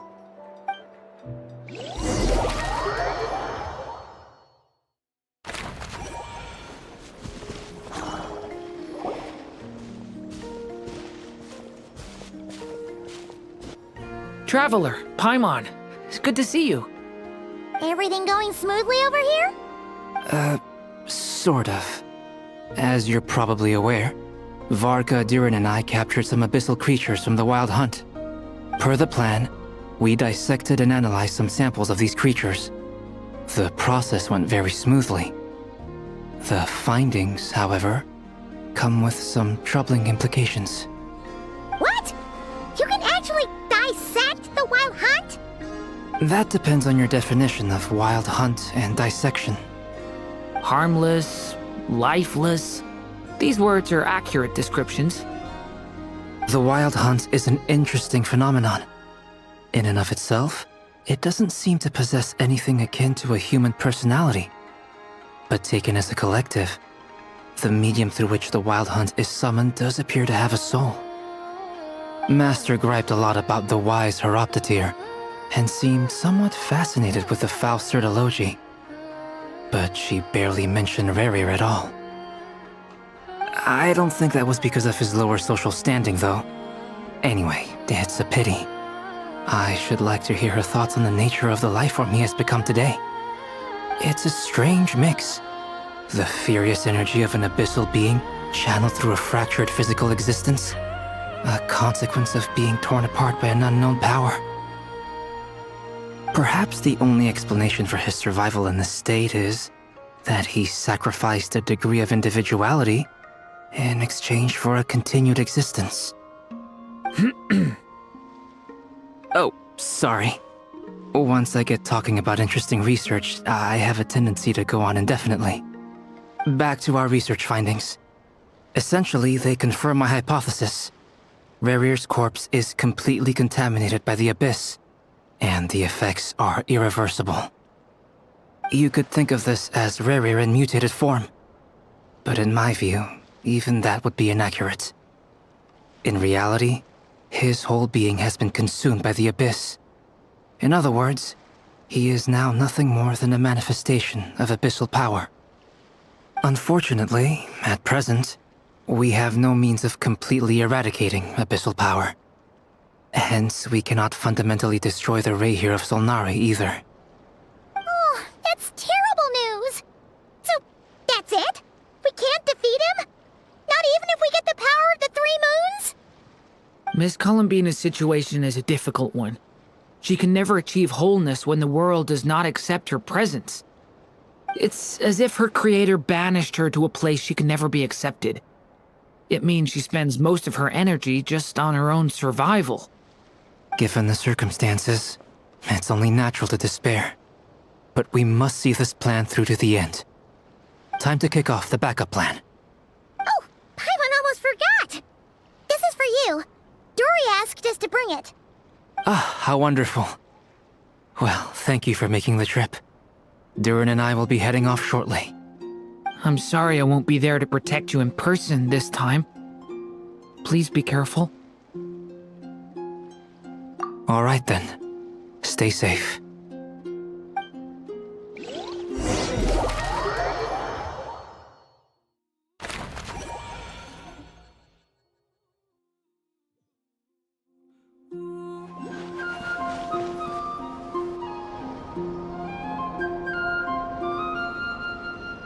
Miss Lauma, is everyone here? Yes. The fate of my flock is in your hands, Grandmaster Varka. Please keep them safe. My lady, what are you saying? Within the next 24 hours, we will face the biggest crisis the world has ever seen. This is not a burden that we deserve to bear, but I believe that we reap what we sow in this life. So I intend to act. I must do what I think is right. For me, that means fighting for the future of Krai. This gentleman is the Grand Master of the Knights of Favonius, Varka, Knight of Boreas. In my absence, please follow his lead. Hey, everyone. Guess I should introduce myself. Well, to start with, I know my way around a battlefield. Biggest strengths are honesty and hard-workingness. Anyway, point is, I don't intend to let Lauma down. I'm gonna do everything in my power to keep every last one of you safe and sound.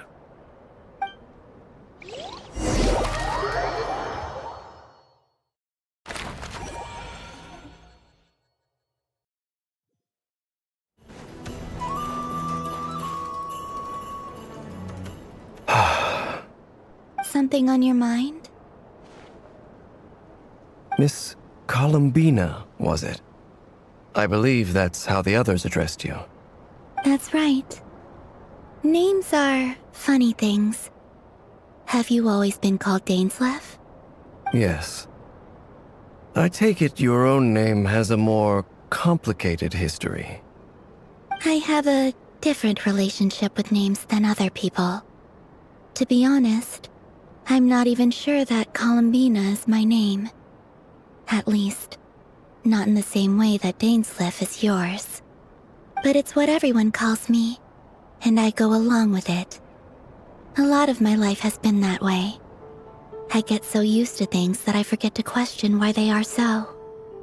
I never used to think much about where names come from, or what they mean to people. Maybe something's wrong with me. You're different from other people. I sensed it the first time we met.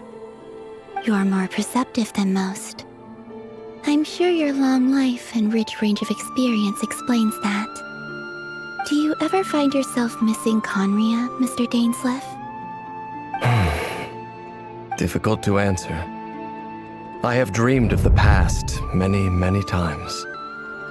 Sometimes I'm fighting tooth and nail. Other times I'm lying on the ground, defeated. I don't recall any happy moments from that time. It has been too long. Is that because hatred survives longer than love and affection? That would not be for me to say. I make no excuses for the grudges I bear. But whatever the reason, I remember little that was beautiful or sentimental. Thank you for your help with the Rerir situation. Without your efforts, I never could have learned the hidden truth of his story. You're welcome. I know he's your friend.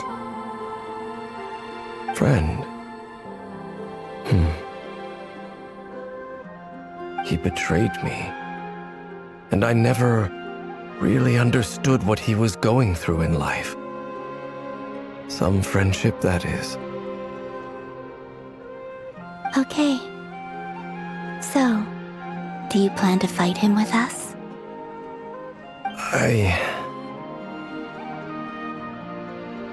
You see, you're torn. Now you know what really happened. You see the things he's done in a new light. I need some time.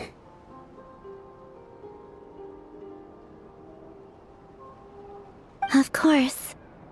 I completely understand. Anyone else in your position would feel conflicted too. Actually, I went through something similar myself recently. Something happened that changed my perspective on a situation. A situation I took for granted at the time, but now I feel very grateful for it. You mean the Harbingers who still support you, even though you've left the Fatui? Yes. I always thought they were only helping me because Harbingers are forced to work together. But then I abandoned them. A warrant was even put out for my arrest. And even now, they still support me. Which means I was wrong about them all along. Clearly, they view you as a friend.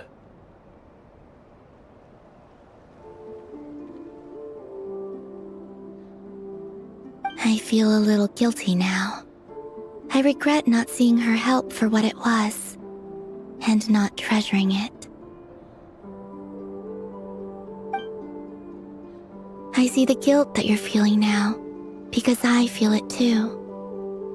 Hopefully, talking about it will do us both some good. Have you noticed that the Traveler and Paimon are over there? I think they've been listening. Huh. Shall we say hello?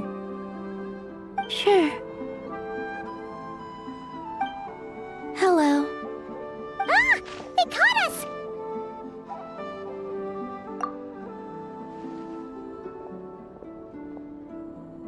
I apologize for making you worry.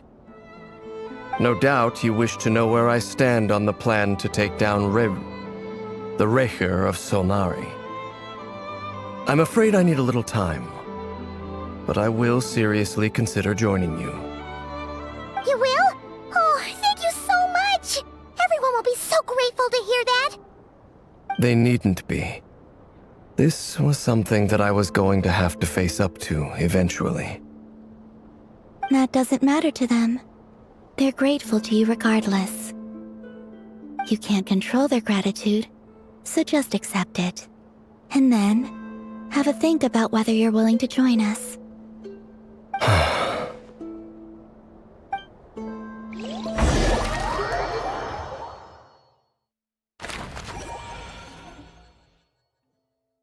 It's nearly showtime! Let's go rendezvous with the others. You know the place.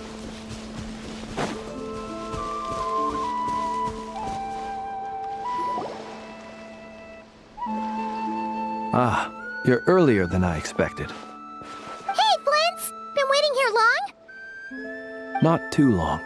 I came a little early so I'd have some time to think. Are you nervous about the battle? Quite the opposite.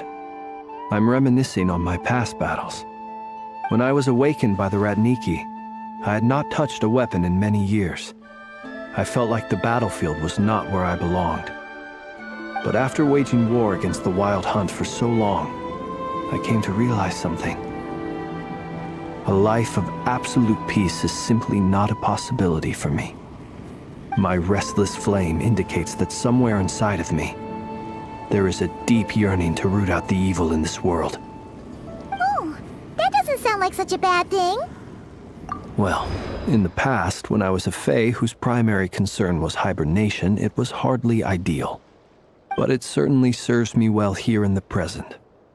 And I am delighted to be able to join forces with you in this endeavor. Looks like I'm not the first to arrive. Ah, Miss Lauma. Did you sleep okay last night? I struggled to settle down at first, because of the nerves. But don't worry. I got enough sleep in the end. I'll be just fine. Please, I'm just doing my part. Nefer! Over here! Aino asked me to relay a message. She said Nefer will be on high alert and keep a close watch over all secondary districts where defense is required, providing support as necessary. Meanwhile, Aino herself will provide range support to us directly, using her latest invention. Excellent. My thanks to all involved. The chess set's looking a little unstable. It won't hold him much longer. We should be prepared to engage at a moment's notice. No sense sitting around waiting. Let's make the first move while we still have the option. I agree. Paimon, find a safe hiding place. Got it! Be careful, Traveler! I will.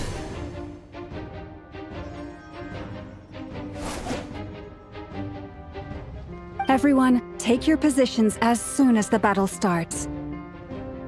Every ounce of strength we have in our bones, let us bring to this fight. Ready? Let's go. I've seen all your futile ploys before. You have become the authors of your own demise. I wouldn't be so sure about that. You are merely a moment of sport before I tear down the moon.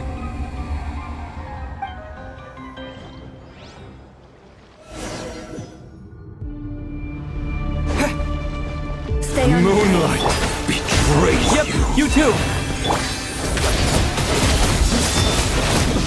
Let me help you guys. Eat this! Moonlight betrays you. No more lies. It's all futile. Hunt him down.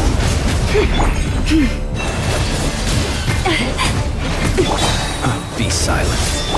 With one heart, we pray.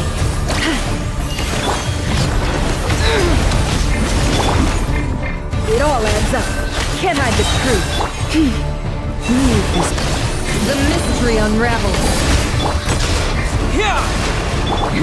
Observe. Be silent. Do you fear the dark?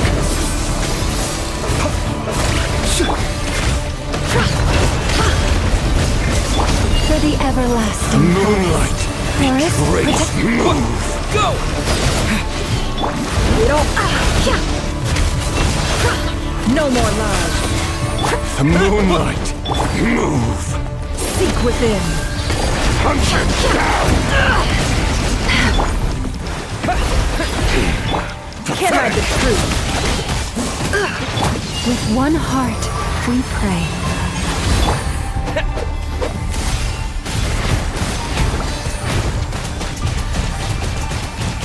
Hunt him down. The moonlight. Wipe out. Betrays you. It's all It all adds futile. up.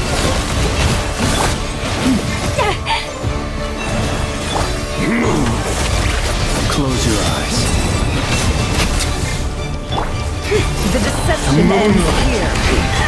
Pathetic. Hunt him down. Water jet! It began with the moon, and so shall it end. The moon will protect you.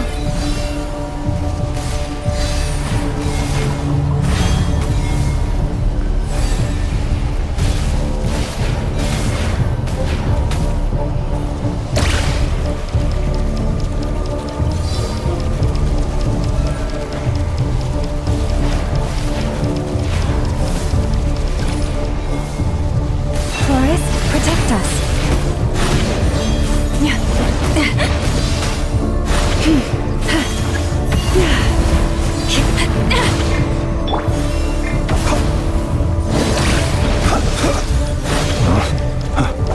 Be silent. Steady now.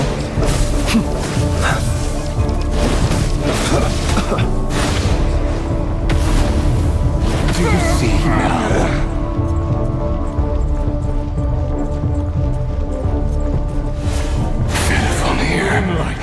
When will it be as you foretold? Move. I'm rather... The moonlight betrays you.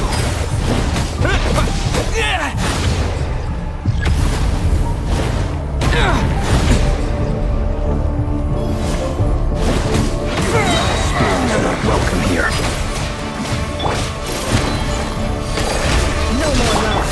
By the frost moon of old, lead this. The night cometh. Observe.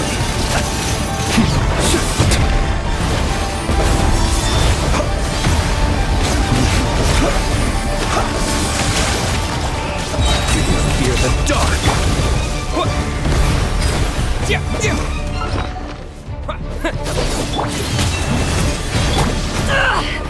Can't hide the truth. Futile.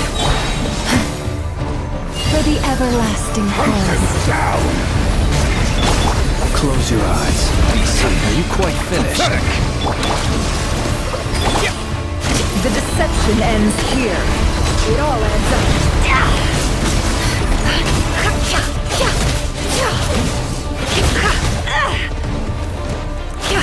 The moon is futile. Go! Can't hide the truth. A grave transgression. By the frost moon of old.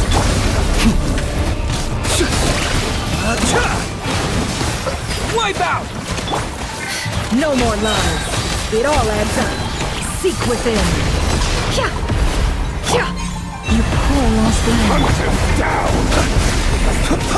Close your eyes. Hunt him down. Can't hide the truth.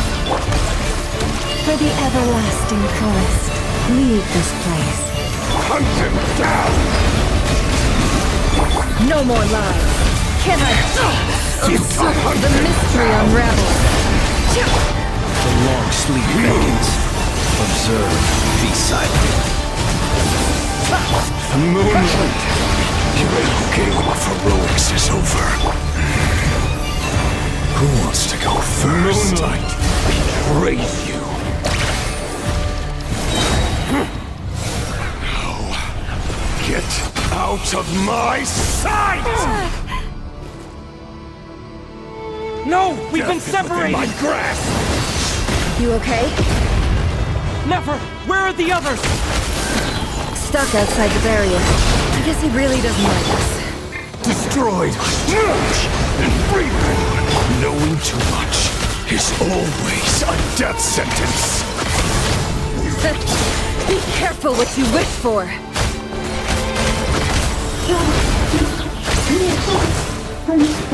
Lauma! Can you hear me? Hold on, please.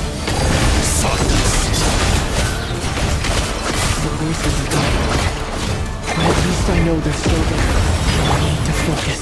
Stick to the plan. Remember my most important task is to keep stalling him. If I can stall him for long enough, the moment will come.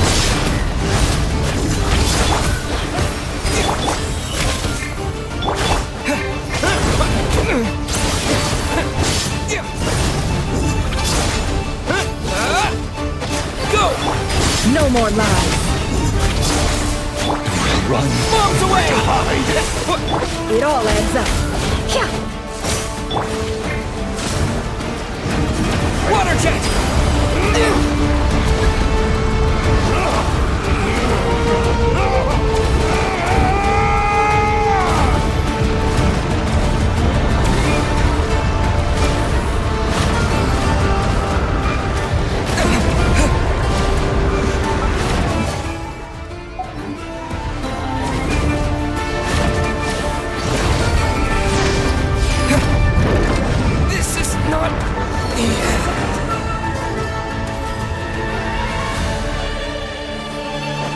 How much power will it take?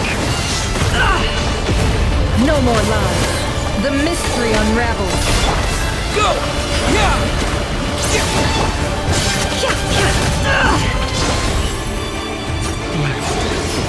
No more lies. It all falls into truth. It all adds up.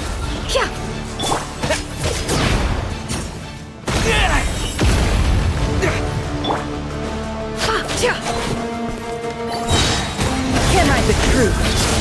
Seek within. Go!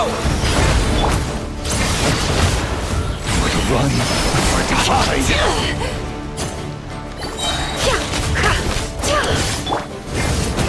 Go! The deception ends here. Wipe out! Your death is within my grasp.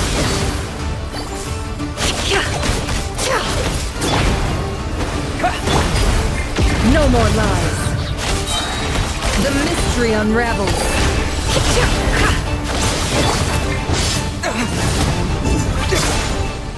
Go!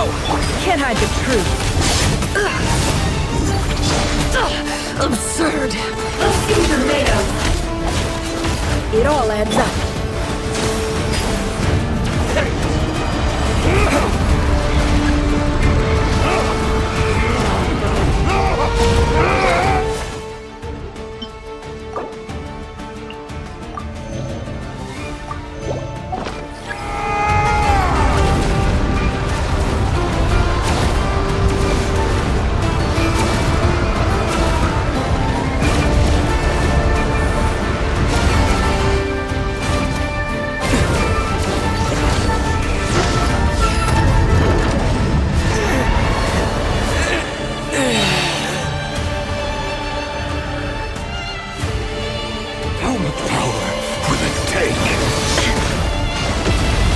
No more lies. Seek within. Bombs away! Water jet! It all adds up. No more lies.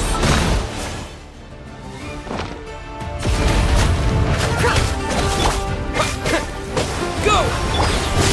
The mystery unravels. Can't hide the truth. Let's see what they're made of. It all adds up. Destroyed and reborn. No more lies. The deception ends here.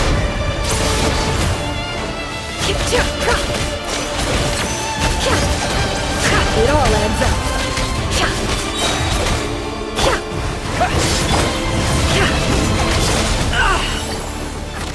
Seek within.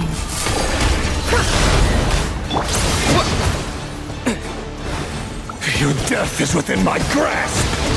Water jet! Wipe out! Can't hide the truth. The mystery unravels.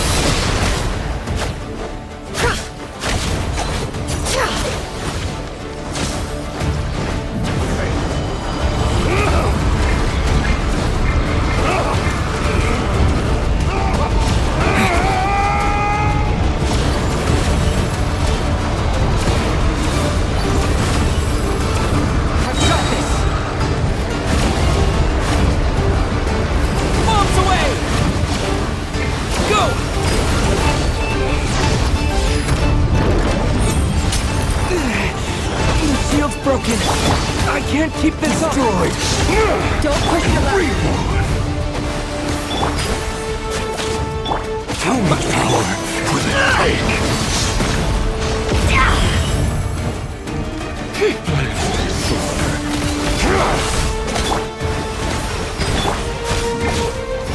No more lies. Seek within.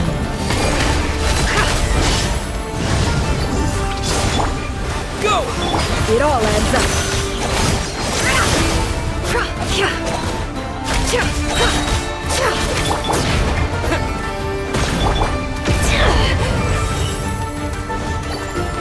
The deception ends here.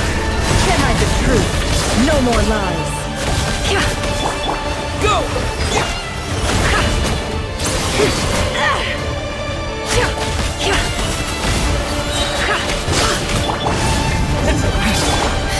The mystery unravels. Go! Can't hide the truth.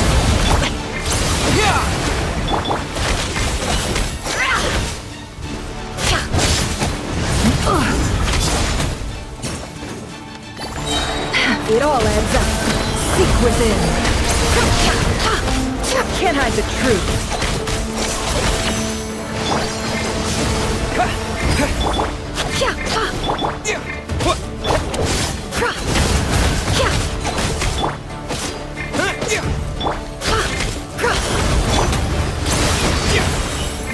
Run, nowhere to The hide. mystery unravels. How much power will it take? No more lies. Can't hide the truth.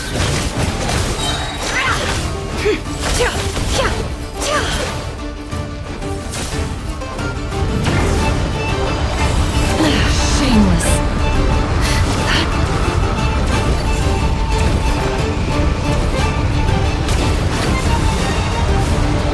Curses. There's no other way.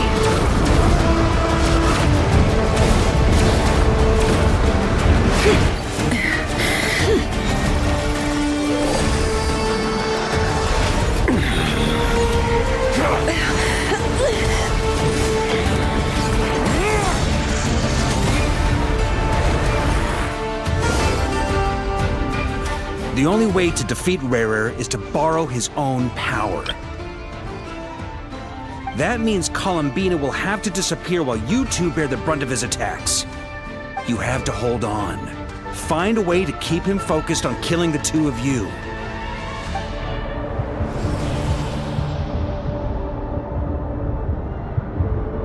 Nefer, your eyes are bleeding. Soon you will be powerless to resist. And then, I will return. reduce you to dust. But that dust will plague your memories. Come on, keep holding on. Any other tricks up your sleeve? Let's see them. As entertaining as they are, you've backed yourself into a corner. You don't fool me. I see your fear clear as day. I have to stoke his rage. Make him unleash everything. You fear what you could never defeat. You fear the thought of never being able to save your beloved. You cannot win the fight against fate, Rerir. Is that what you think? Well, now it's your turn to feel afraid!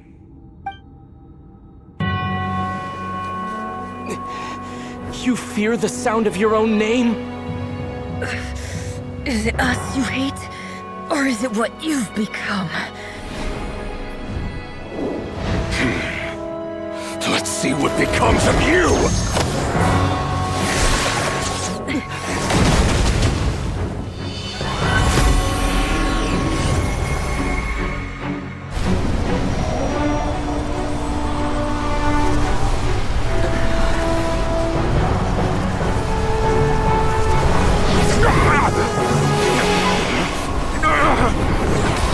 What's happening? That power. I've seen it before!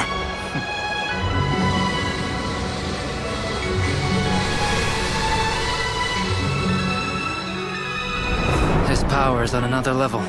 We'll need to use an alchemical array to convert his power into a usable form. Then quickly channel it into Columbina, rendering her powerful enough to compete with him. I'll join you. I can help. If I release enough abyssal energy into a confined space, it'll create a potential difference, allowing us to extract a huge amount of elemental energy. Next, I'll synchronize with everyone's minds using Pyro, then give you temporary access to their abilities and fields of view. But it won't last long. Can you see? Well enough. So, we have a student of Gold Rhine-Daughter in our midst! How about that?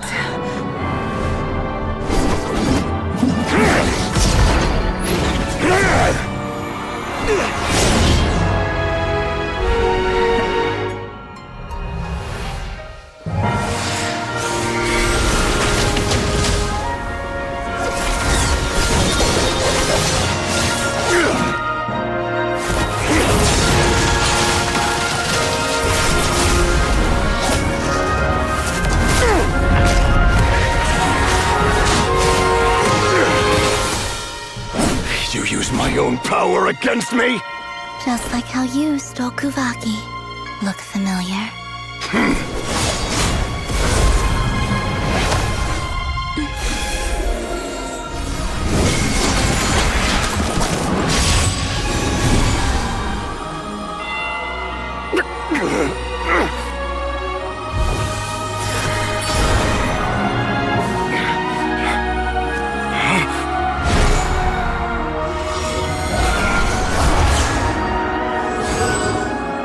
Don't you realize?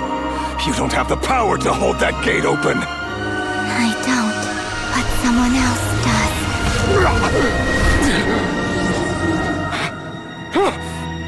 Goodbye, Rerir.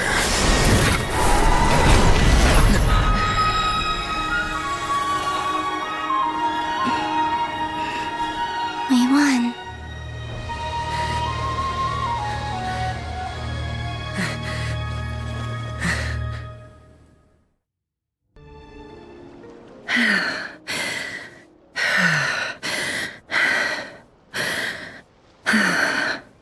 Nefer, how are your eyes?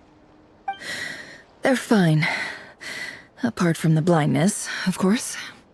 It's not too late. Let me handle it.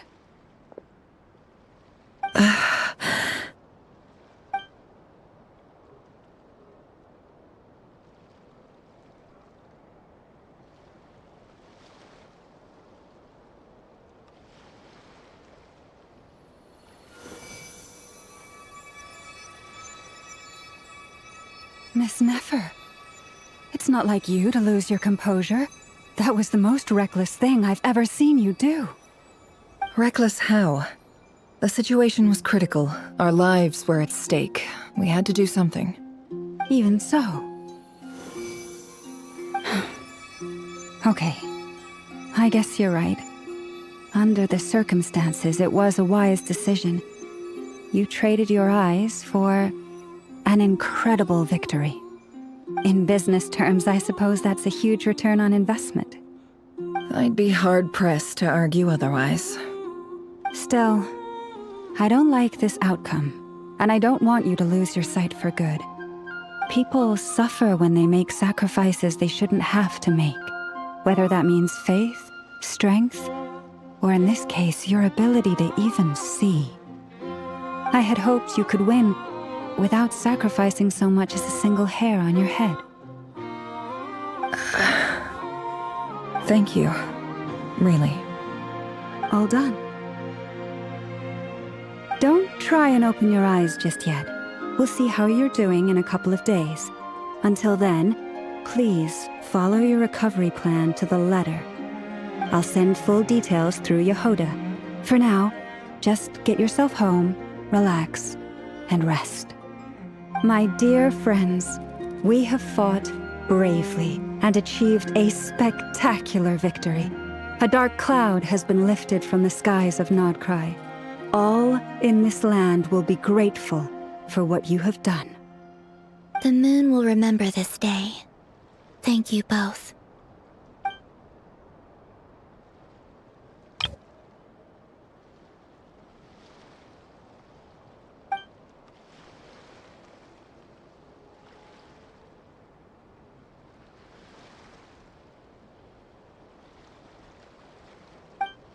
There's something I want to let you know. What is it? When Durin connected everyone's minds so I could access their powers, I also felt everything they felt. And since Nefer's eyes were injured, my eyes are hurting now too. Huh. Hold on. Let me try. I only feel the pain. There's no actual damage. I just thought I should tell you. You're right. There's no damage. That's a relief. But I must say, I'm surprised to hear the Kutar share something like this with me. In the past, you never used to open up about yourself. Things are a little different now from how they were. I'm learning to share how I truly feel with my friends. Friends? You have no idea how glad I am to hear that.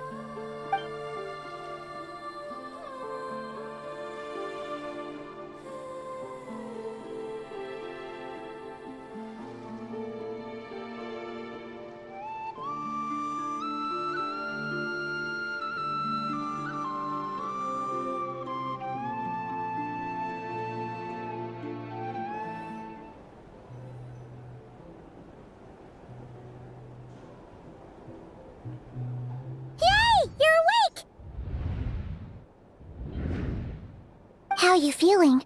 Any aches and pains? Did you sleep well? I'm doing all right, Paimon. No need to worry about me. Phew! Well, that's good. Paimon's been sitting on the edge of the bed worrying about you for ages. You slept a whole day and night. Poor Paimon had to eat all by her lonesome. Glad to hear you didn't starve. How was the food? Well, it wasn't the same without you there to share it. Honestly, Paimon just can't relax when you're not your usual self. She couldn't enjoy the food and settle down to sleep. Well, I'm back to normal now. Oh yeah, and Albedo swung by earlier. He said to tell you to head to the tavern when you woke up. Varka and the others are organizing a victory feast and they want to celebrate with you. He also dropped off some medical supplies, but you seem fit as a fiddle, so guess you won't be needing those. If you're feeling up to it, let's head over now. Wouldn't want to keep them waiting.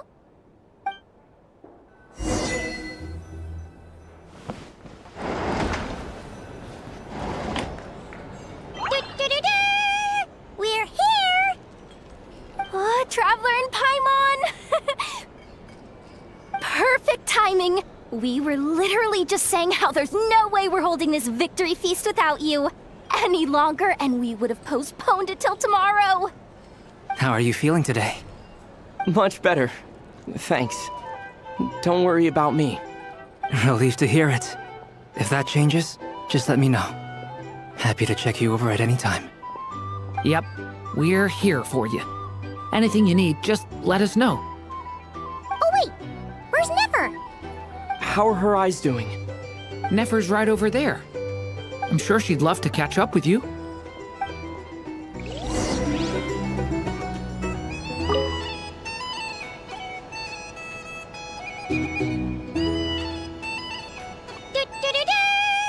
We're here! Oh, Traveler and Paimon! Perfect! How are you feeling today? Much better. Relieved to hear. Yep. Oh wait, where's Nefer? How are her eyes? Nefer's right over. I'm sure she'd love to.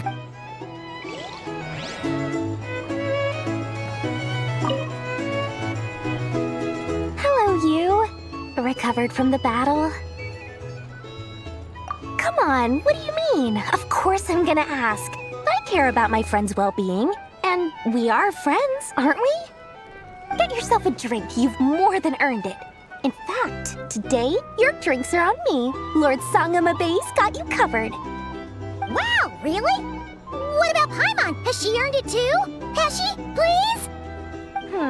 Well, you haven't been through quite as much as the Traveler, but... what the heck, sure. Yay! Wow! Drinks on Dori! What a historic day. Hey, keep your voice down, or everyone else is gonna want in too. Have you heard anything I've been saying recently? Doing business in Nodcry has been an absolute nightmare. If I'm buying for everyone, oh... Okay. Paimon will speak more quietly. Jeez. That's more like it. Don't you forget, Lord Sangamabe doesn't just go around buying drinks for anyone and everyone.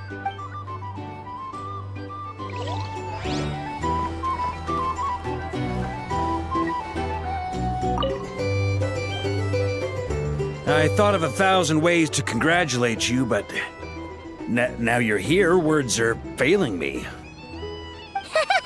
The honorary knight stuns them speechless once again.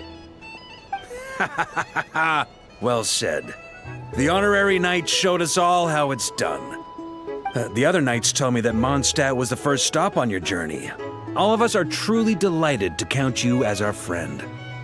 I'd like to thank you for supporting the Knights of Favonius, and also for helping us save Nodcry.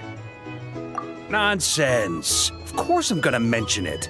This is more than just business. It's a relationship. And there can be no relationship without showing gratitude where it's due.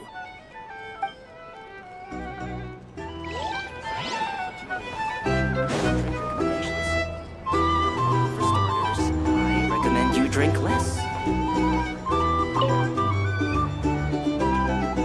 I see you've recovered. You bet. Snooze his way to a full recovery. Glad to hear it. A healthy body is paramount. Nothing else in life is possible without it. So take it slow. You can't afford an injury. Paimon too. You really saved the day when you swooped in to open that gateway. I came to accept that although Rerir was my friend in the past, here and now, he was an enemy that must be defeated. Though I will never fully understand what happened between us, I could not let this crisis deepen any further. We fought a very necessary battle, and you played your part admirably. Yeah, and if you ever need to talk, just remember, we're always here. I'll do that.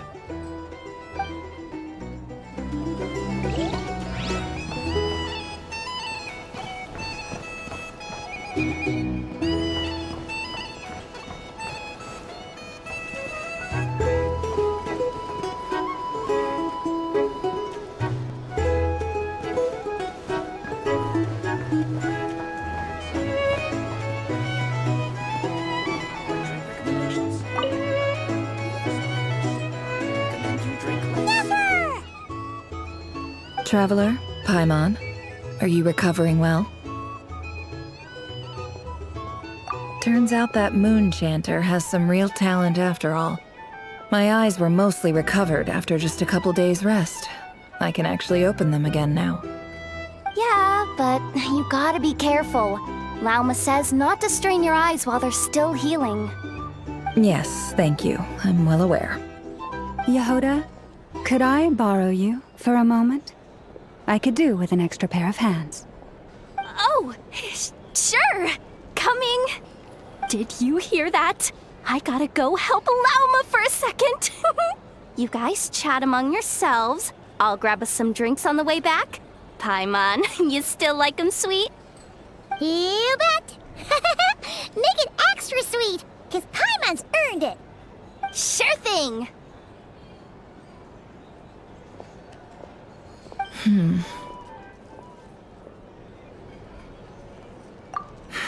The Rerir of Solnari. Kind of a snake, don't you think? No, definitely a snake. A poisonous one who spewed his venomous hatred everywhere. Anyone who seeks revenge out of hatred for other people has become a snake. That's something my dad used to say. Perhaps. I'm sure it sounds like a very wise and open-hearted perspective to your ears. But me? I think hatred is a perfectly justifiable emotion. What else is left when everything you depended on in life gets stripped away? Something's gotta fuel that drive to keep on living. If you're worried about me, you can nip that in the bud. I'm not someone who gets stuck in the past. It's just... I suddenly feel like I was wrong to call my father a liar. He was just a fool. That's why the Academia turned their back on him, and why the other tribes ganged up on him. Oh, Father. How much better things could have been if you were a skilled liar. Look at the Ibis King. Thoth is a fiendishly cunning liar. And yet, strangely, he feels more like a father to me than my real dad ever was. He's never brought it up, but I'd bet he feels the same way. Why else would he give me the power to perceive the truth, while at the same time training me in the art of deception? Well, King Deshret banished him to Aru, which is essentially a prison, and posed 3 questions to him. He promised that he'd have his freedom if he could find the answers. His response was to take on a physical form and approach me, hoping that I could become his envoy and search for one of the answers on his behalf. Did he really think I'd fall for that? He's stuck there. He can't make me return what he gave to me.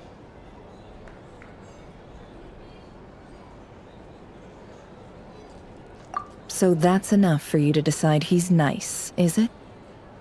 He's a prisoner, and he was scared. So he decided to perform some good deeds to win people's approval. He lives in fear because he's a deceiver.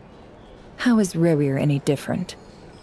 You can't work as a spy your whole life and expect a happy ending. It's preposterous. Yet I can't say I don't understand it. Liars live in the darkness of their own making, but it's still human nature to want to go on living. They say that a liar's soul is the most worthless thing in the world. What do you think?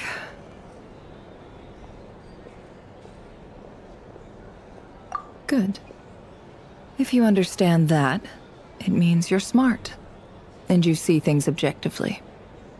If you ask me, the soul of a liar really is worth nothing, because all they care about is themselves. For example, when something good falls into my lap, I don't go sharing the news around. Stops other people trying to steal it from me.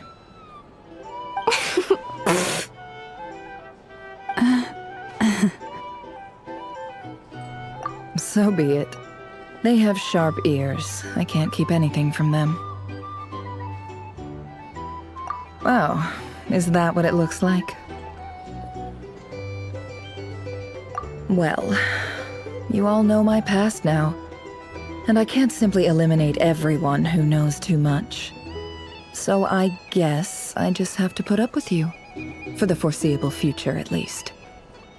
When you find yourself in a situation you can't control, the safest play is to keep calm and start monitoring everyone involved like a hawk. In the intelligence world, you need to have a sense of perspective and play your hand accordingly.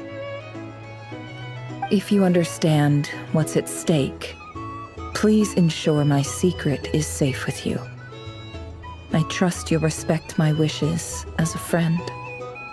But don't forget, I will also be watching you like a hawk. Very good. Oh wait! Now that the panic's over and we've all calmed down, Paimon suddenly remembered something. After all that build-up, our mystery ally never showed up even once!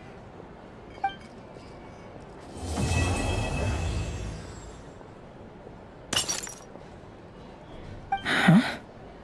Am I imagining things? So, that close colleague who stayed behind with you? What's he been up to recently? Don't know, don't care. I get more normal human interaction from hanging out with Bosco 2 than him. Although, now you mention it, he hasn't bothered me in a while. I wonder if... If he's disappeared without a trace, it's the biggest gift he ever gave to the world. But I somehow doubt that's what's going on. He won't lie low forever, so we'd better stay on guard.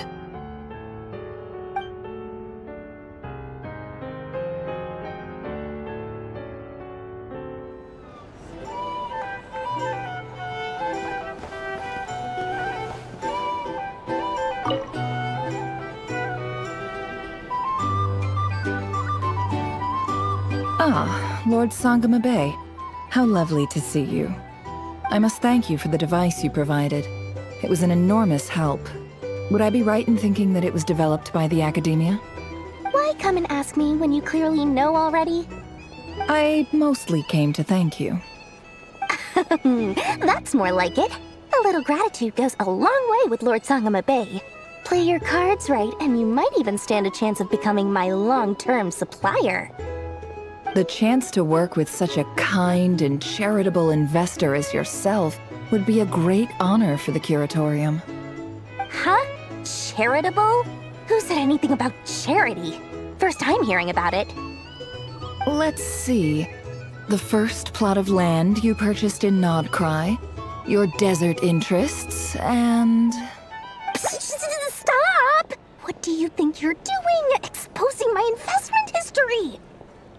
It's nothing to hide from. They're all perfectly legitimate investments. And some of the land you purchased was with the intent of building a sanctuary?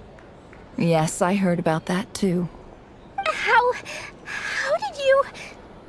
You're a curious case, Lord Sangama Bay. You don't like people finding out about your good deeds, do you?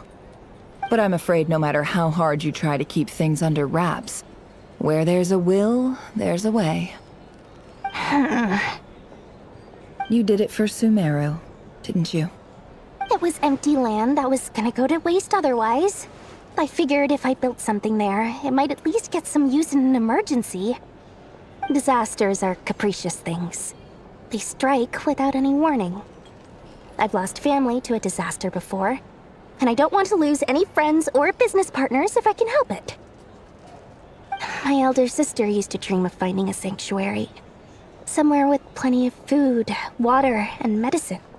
Where everyone could live happy lives. It was something I looked into, but after discussing things with the Dendro Archon, I decided on a more effective strategy. The tech people handled the tech, and Moneybags provided the Mora. It just made the most sense. It's a pity that so few people know the truth about you. Everyone says that you view everything in terms of Mora, and all you care about is growing your own wealth. So, what's the problem with that? Everyone wants to be rich. It's human nature. So yes, I love Mora, and It's nothing to be ashamed of. But surely you have dreams of your own beyond just making Mora. You don't get it, do you? My dream is to invest in other people's dreams. And, make a nice little slice for myself along the way. Just thinking about it makes me happy. That sweet, sweet sound of Mora. Thank you. For the device? And the pendant. Oh, that. I was just returning a favor. Don't worry about it. Seems like we've both been away from home for a very long time. Yeah. So long that I barely remember what my family even looked like. That would be your mother, father, and sister? Yeah, though it's been years since my sister passed away. It's not like I want to forget them, obviously, but memory can be even more ruthless than the most calculating business person. Beyond a certain point, if something isn't helping you, it just gets rid of it.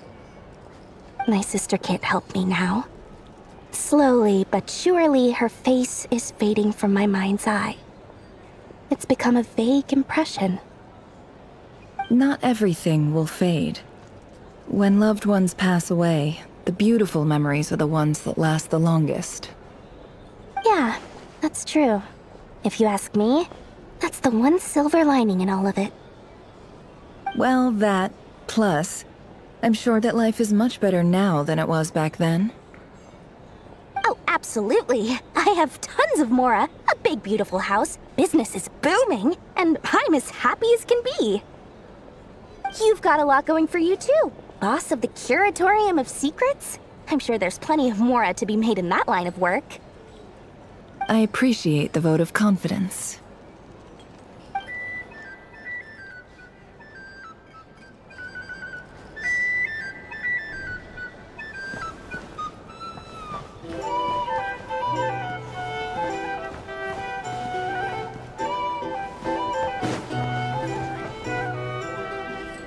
Here's the thing.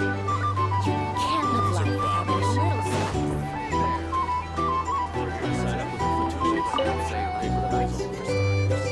How have you been holding up? Any adverse reactions? If you start to take a turn for the worse, make sure you tell me right away. You don't need to worry about me, Grandmaster. I'm fine. I mean, I barely did anything, so... What? You're too humble, young man. You played an indispensable role in the battle for Krai. We can't thank you enough for your support. Sometimes, when people praise you, it's because you deserve it.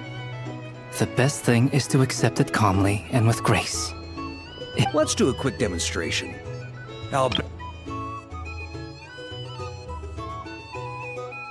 Sometimes, when people praise you, it's because you deserve it. The best thing is to accept it calmly and with grace. It's important to learn how to respond to words of admiration. Let's do a quick demonstration.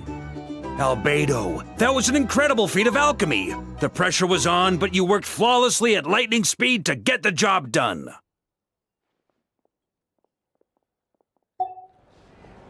Thank you. I can't take all the credit, though. Durin played a big part in forming the alchemical array. See? Did you catch that? A masterclass in how to take a compliment. Okay, yeah. I did work pretty hard to help prepare for the battle. No point denying that. Hey, you guys! Hey, look who's bounced back. Looking good, traveler. Seems like you've recovered. You won't need to take any more medication. Can I get you a drink? Huh? You know how to order at a bar now? You've sure learned a lot recently. Handling a drinks order is ridiculously simple compared to alchemy. Don't worry, I'll blend into society yet.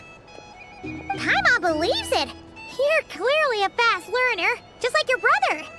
To be totally honest, though, Paimon didn't quite follow all the details when you first explained the plan to us.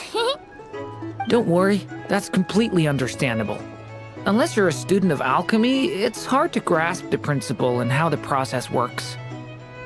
To put it in the simplest terms, we saw how our enemy stole the power of Kuvaki, and that gave us the idea of stealing his power to turn it against him. When facing an enemy you have no hope of defeating, it's best not to engage them in battle. So, instead of looking for a way to overpower him, we decided to help Columbina get strong enough to at least stand up to him in a fight. For this to work, we had to analyze his modes of attack, confirm who his main target was, and make sure that he wouldn't go beyond the range of the alchemical array. For added security, we prepared a total of 4 arrays. But to mitigate the impact of the battle, we identified one location in particular as the ideal spot, which is where the confrontation took place. The alchemical array absorbed his abyssal power. Then Durin processed it to render it usable by Columbina.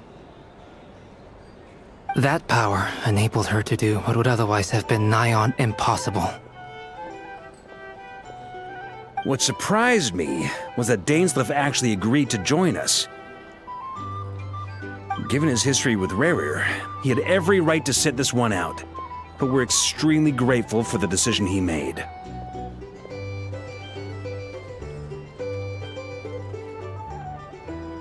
It must have been a painful choice to make. But I'm sure that making a decision was far better for him than staying in limbo. Absolutely. He was torn between 2 paths, but in the end, he made his choice and stuck to it resolutely. He doesn't strike me as the sort of person who'd stay trapped in limbo for long. Anyway, however you cut it, everyone gave a stellar performance. And now, it's time to kick back and celebrate.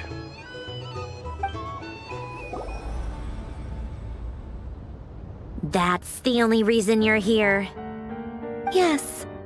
I've thought a lot about it. And I've realized that you, me, and Arlecchino should be friends.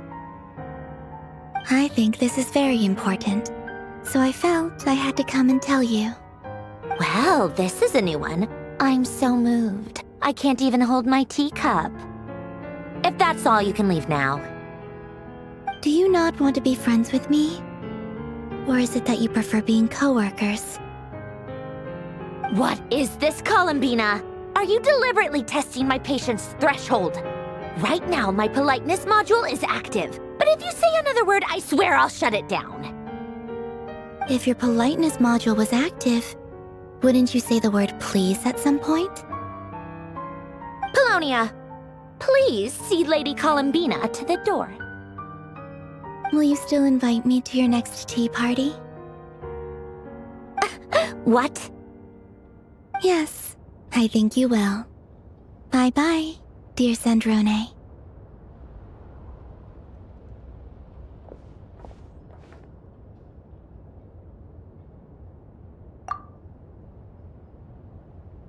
Last time, the Wild Hunt escorted you out. Would you rather I handled it myself this time? We just wanted to, see how you were doing now that it's all over. Why? Out of concern for my safety? I hope you didn't seriously think that the Rerir of Solnari would be able to lay so much as a finger upon me, given how prepared I was. Mostly because you kind of helped us out, so we just wanted to check you were okay. Looks like all your robots are fixed, huh?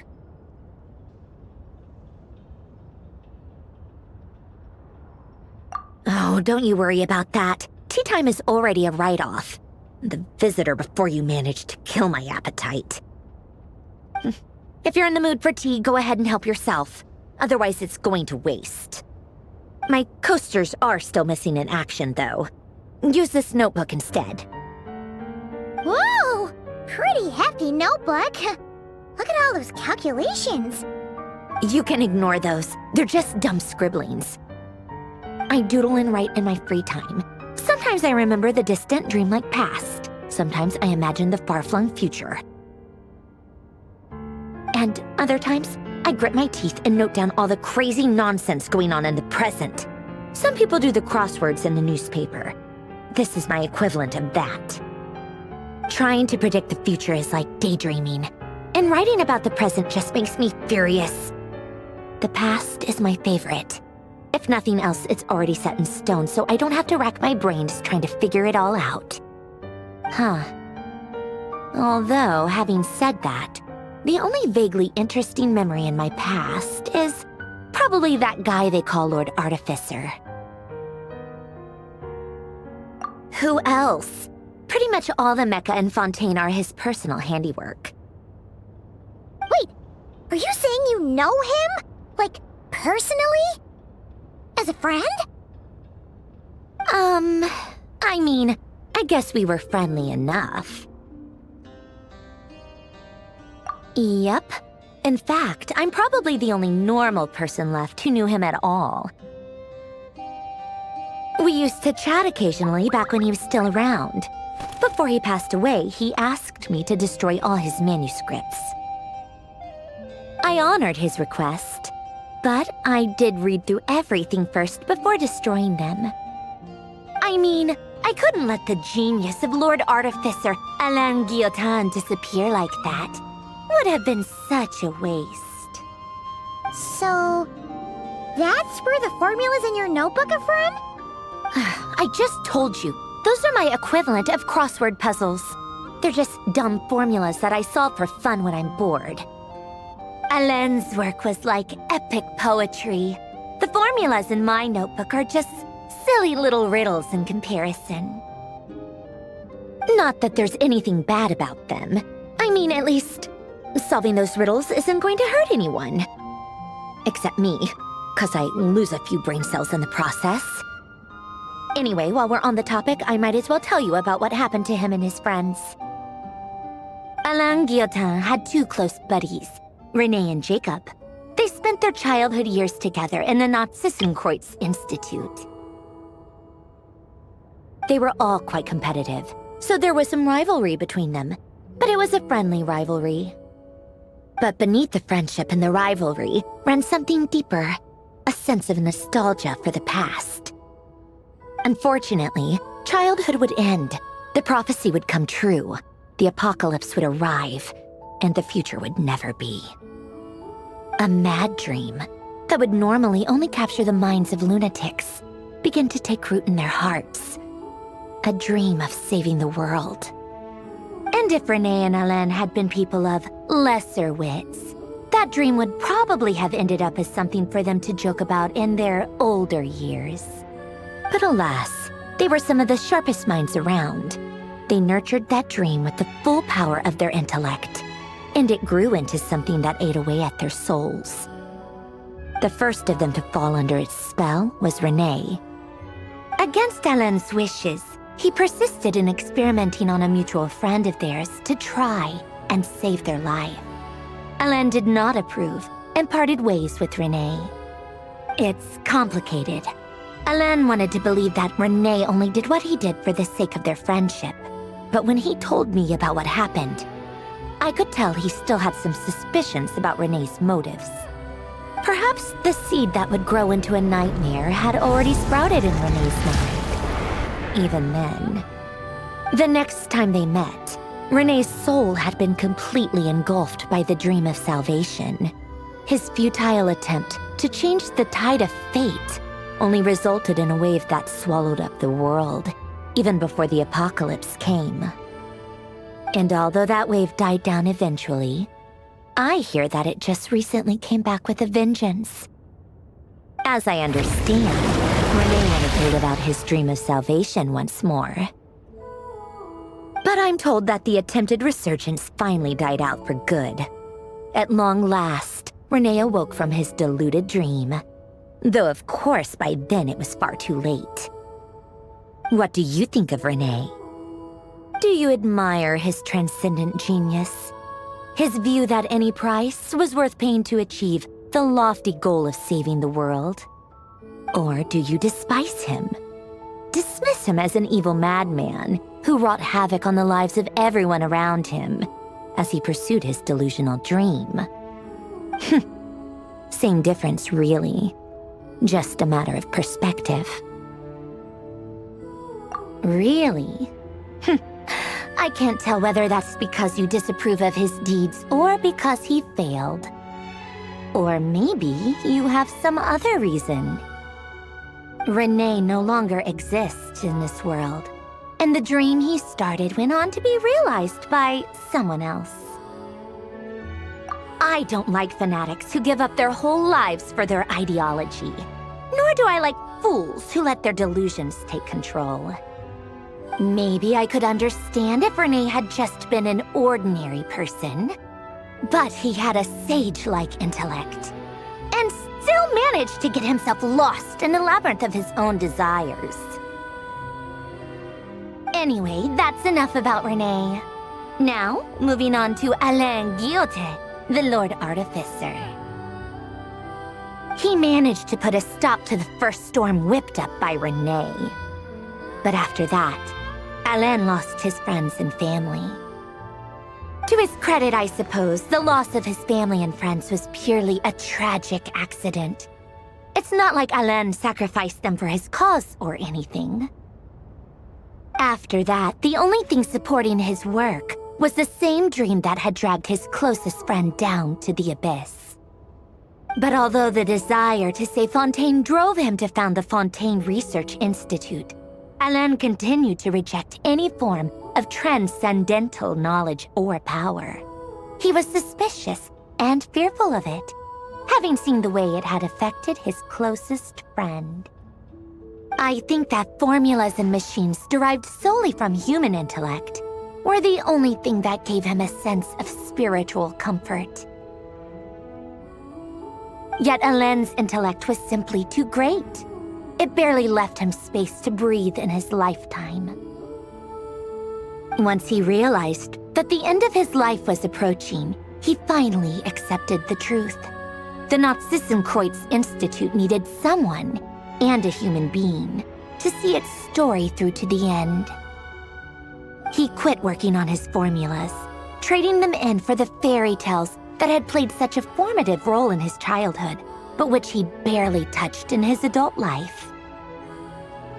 He told me that the director of the Nazissenkreuz Institute used to read those fairy tales to the children as bedtime stories. Apparently, they worked wonders at sending kids off to sleep. I think that all he wanted at that time in his life was to be able to sleep deeply without being plagued by depression. By that point, nothing else really mattered. At the very end, he laid down to rest in the ruins of the former Nazissenkreuz Institute orphanage, while the Fontaine Research Institute he had founded continued tirelessly with its work. Many years after that, tensions over competing dreams would once again cause a rift, this time between members of the Fontaine Research Institute.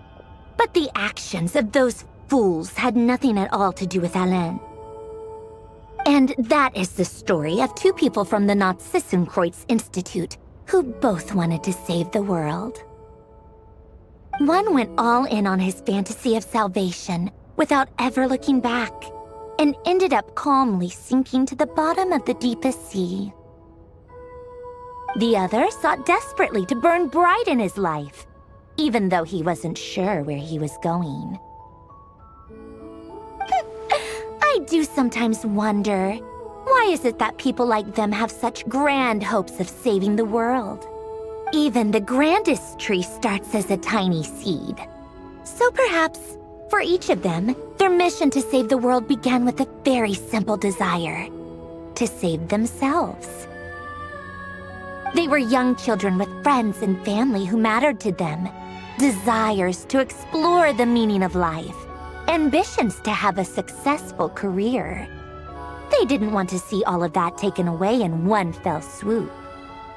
Or maybe they just wanted to find something to anchor themselves within the chaos, to stop them getting quietly swept away by the storms of life. But instead, the search for their own salvation took them down the rocky road laid out by fate. Do you think the desire to save oneself is enough of a justification to try and save the world? You don't know? I guess that's a fair answer. At least you're not trying to hide your confusion. Alain was much more straightforward about it.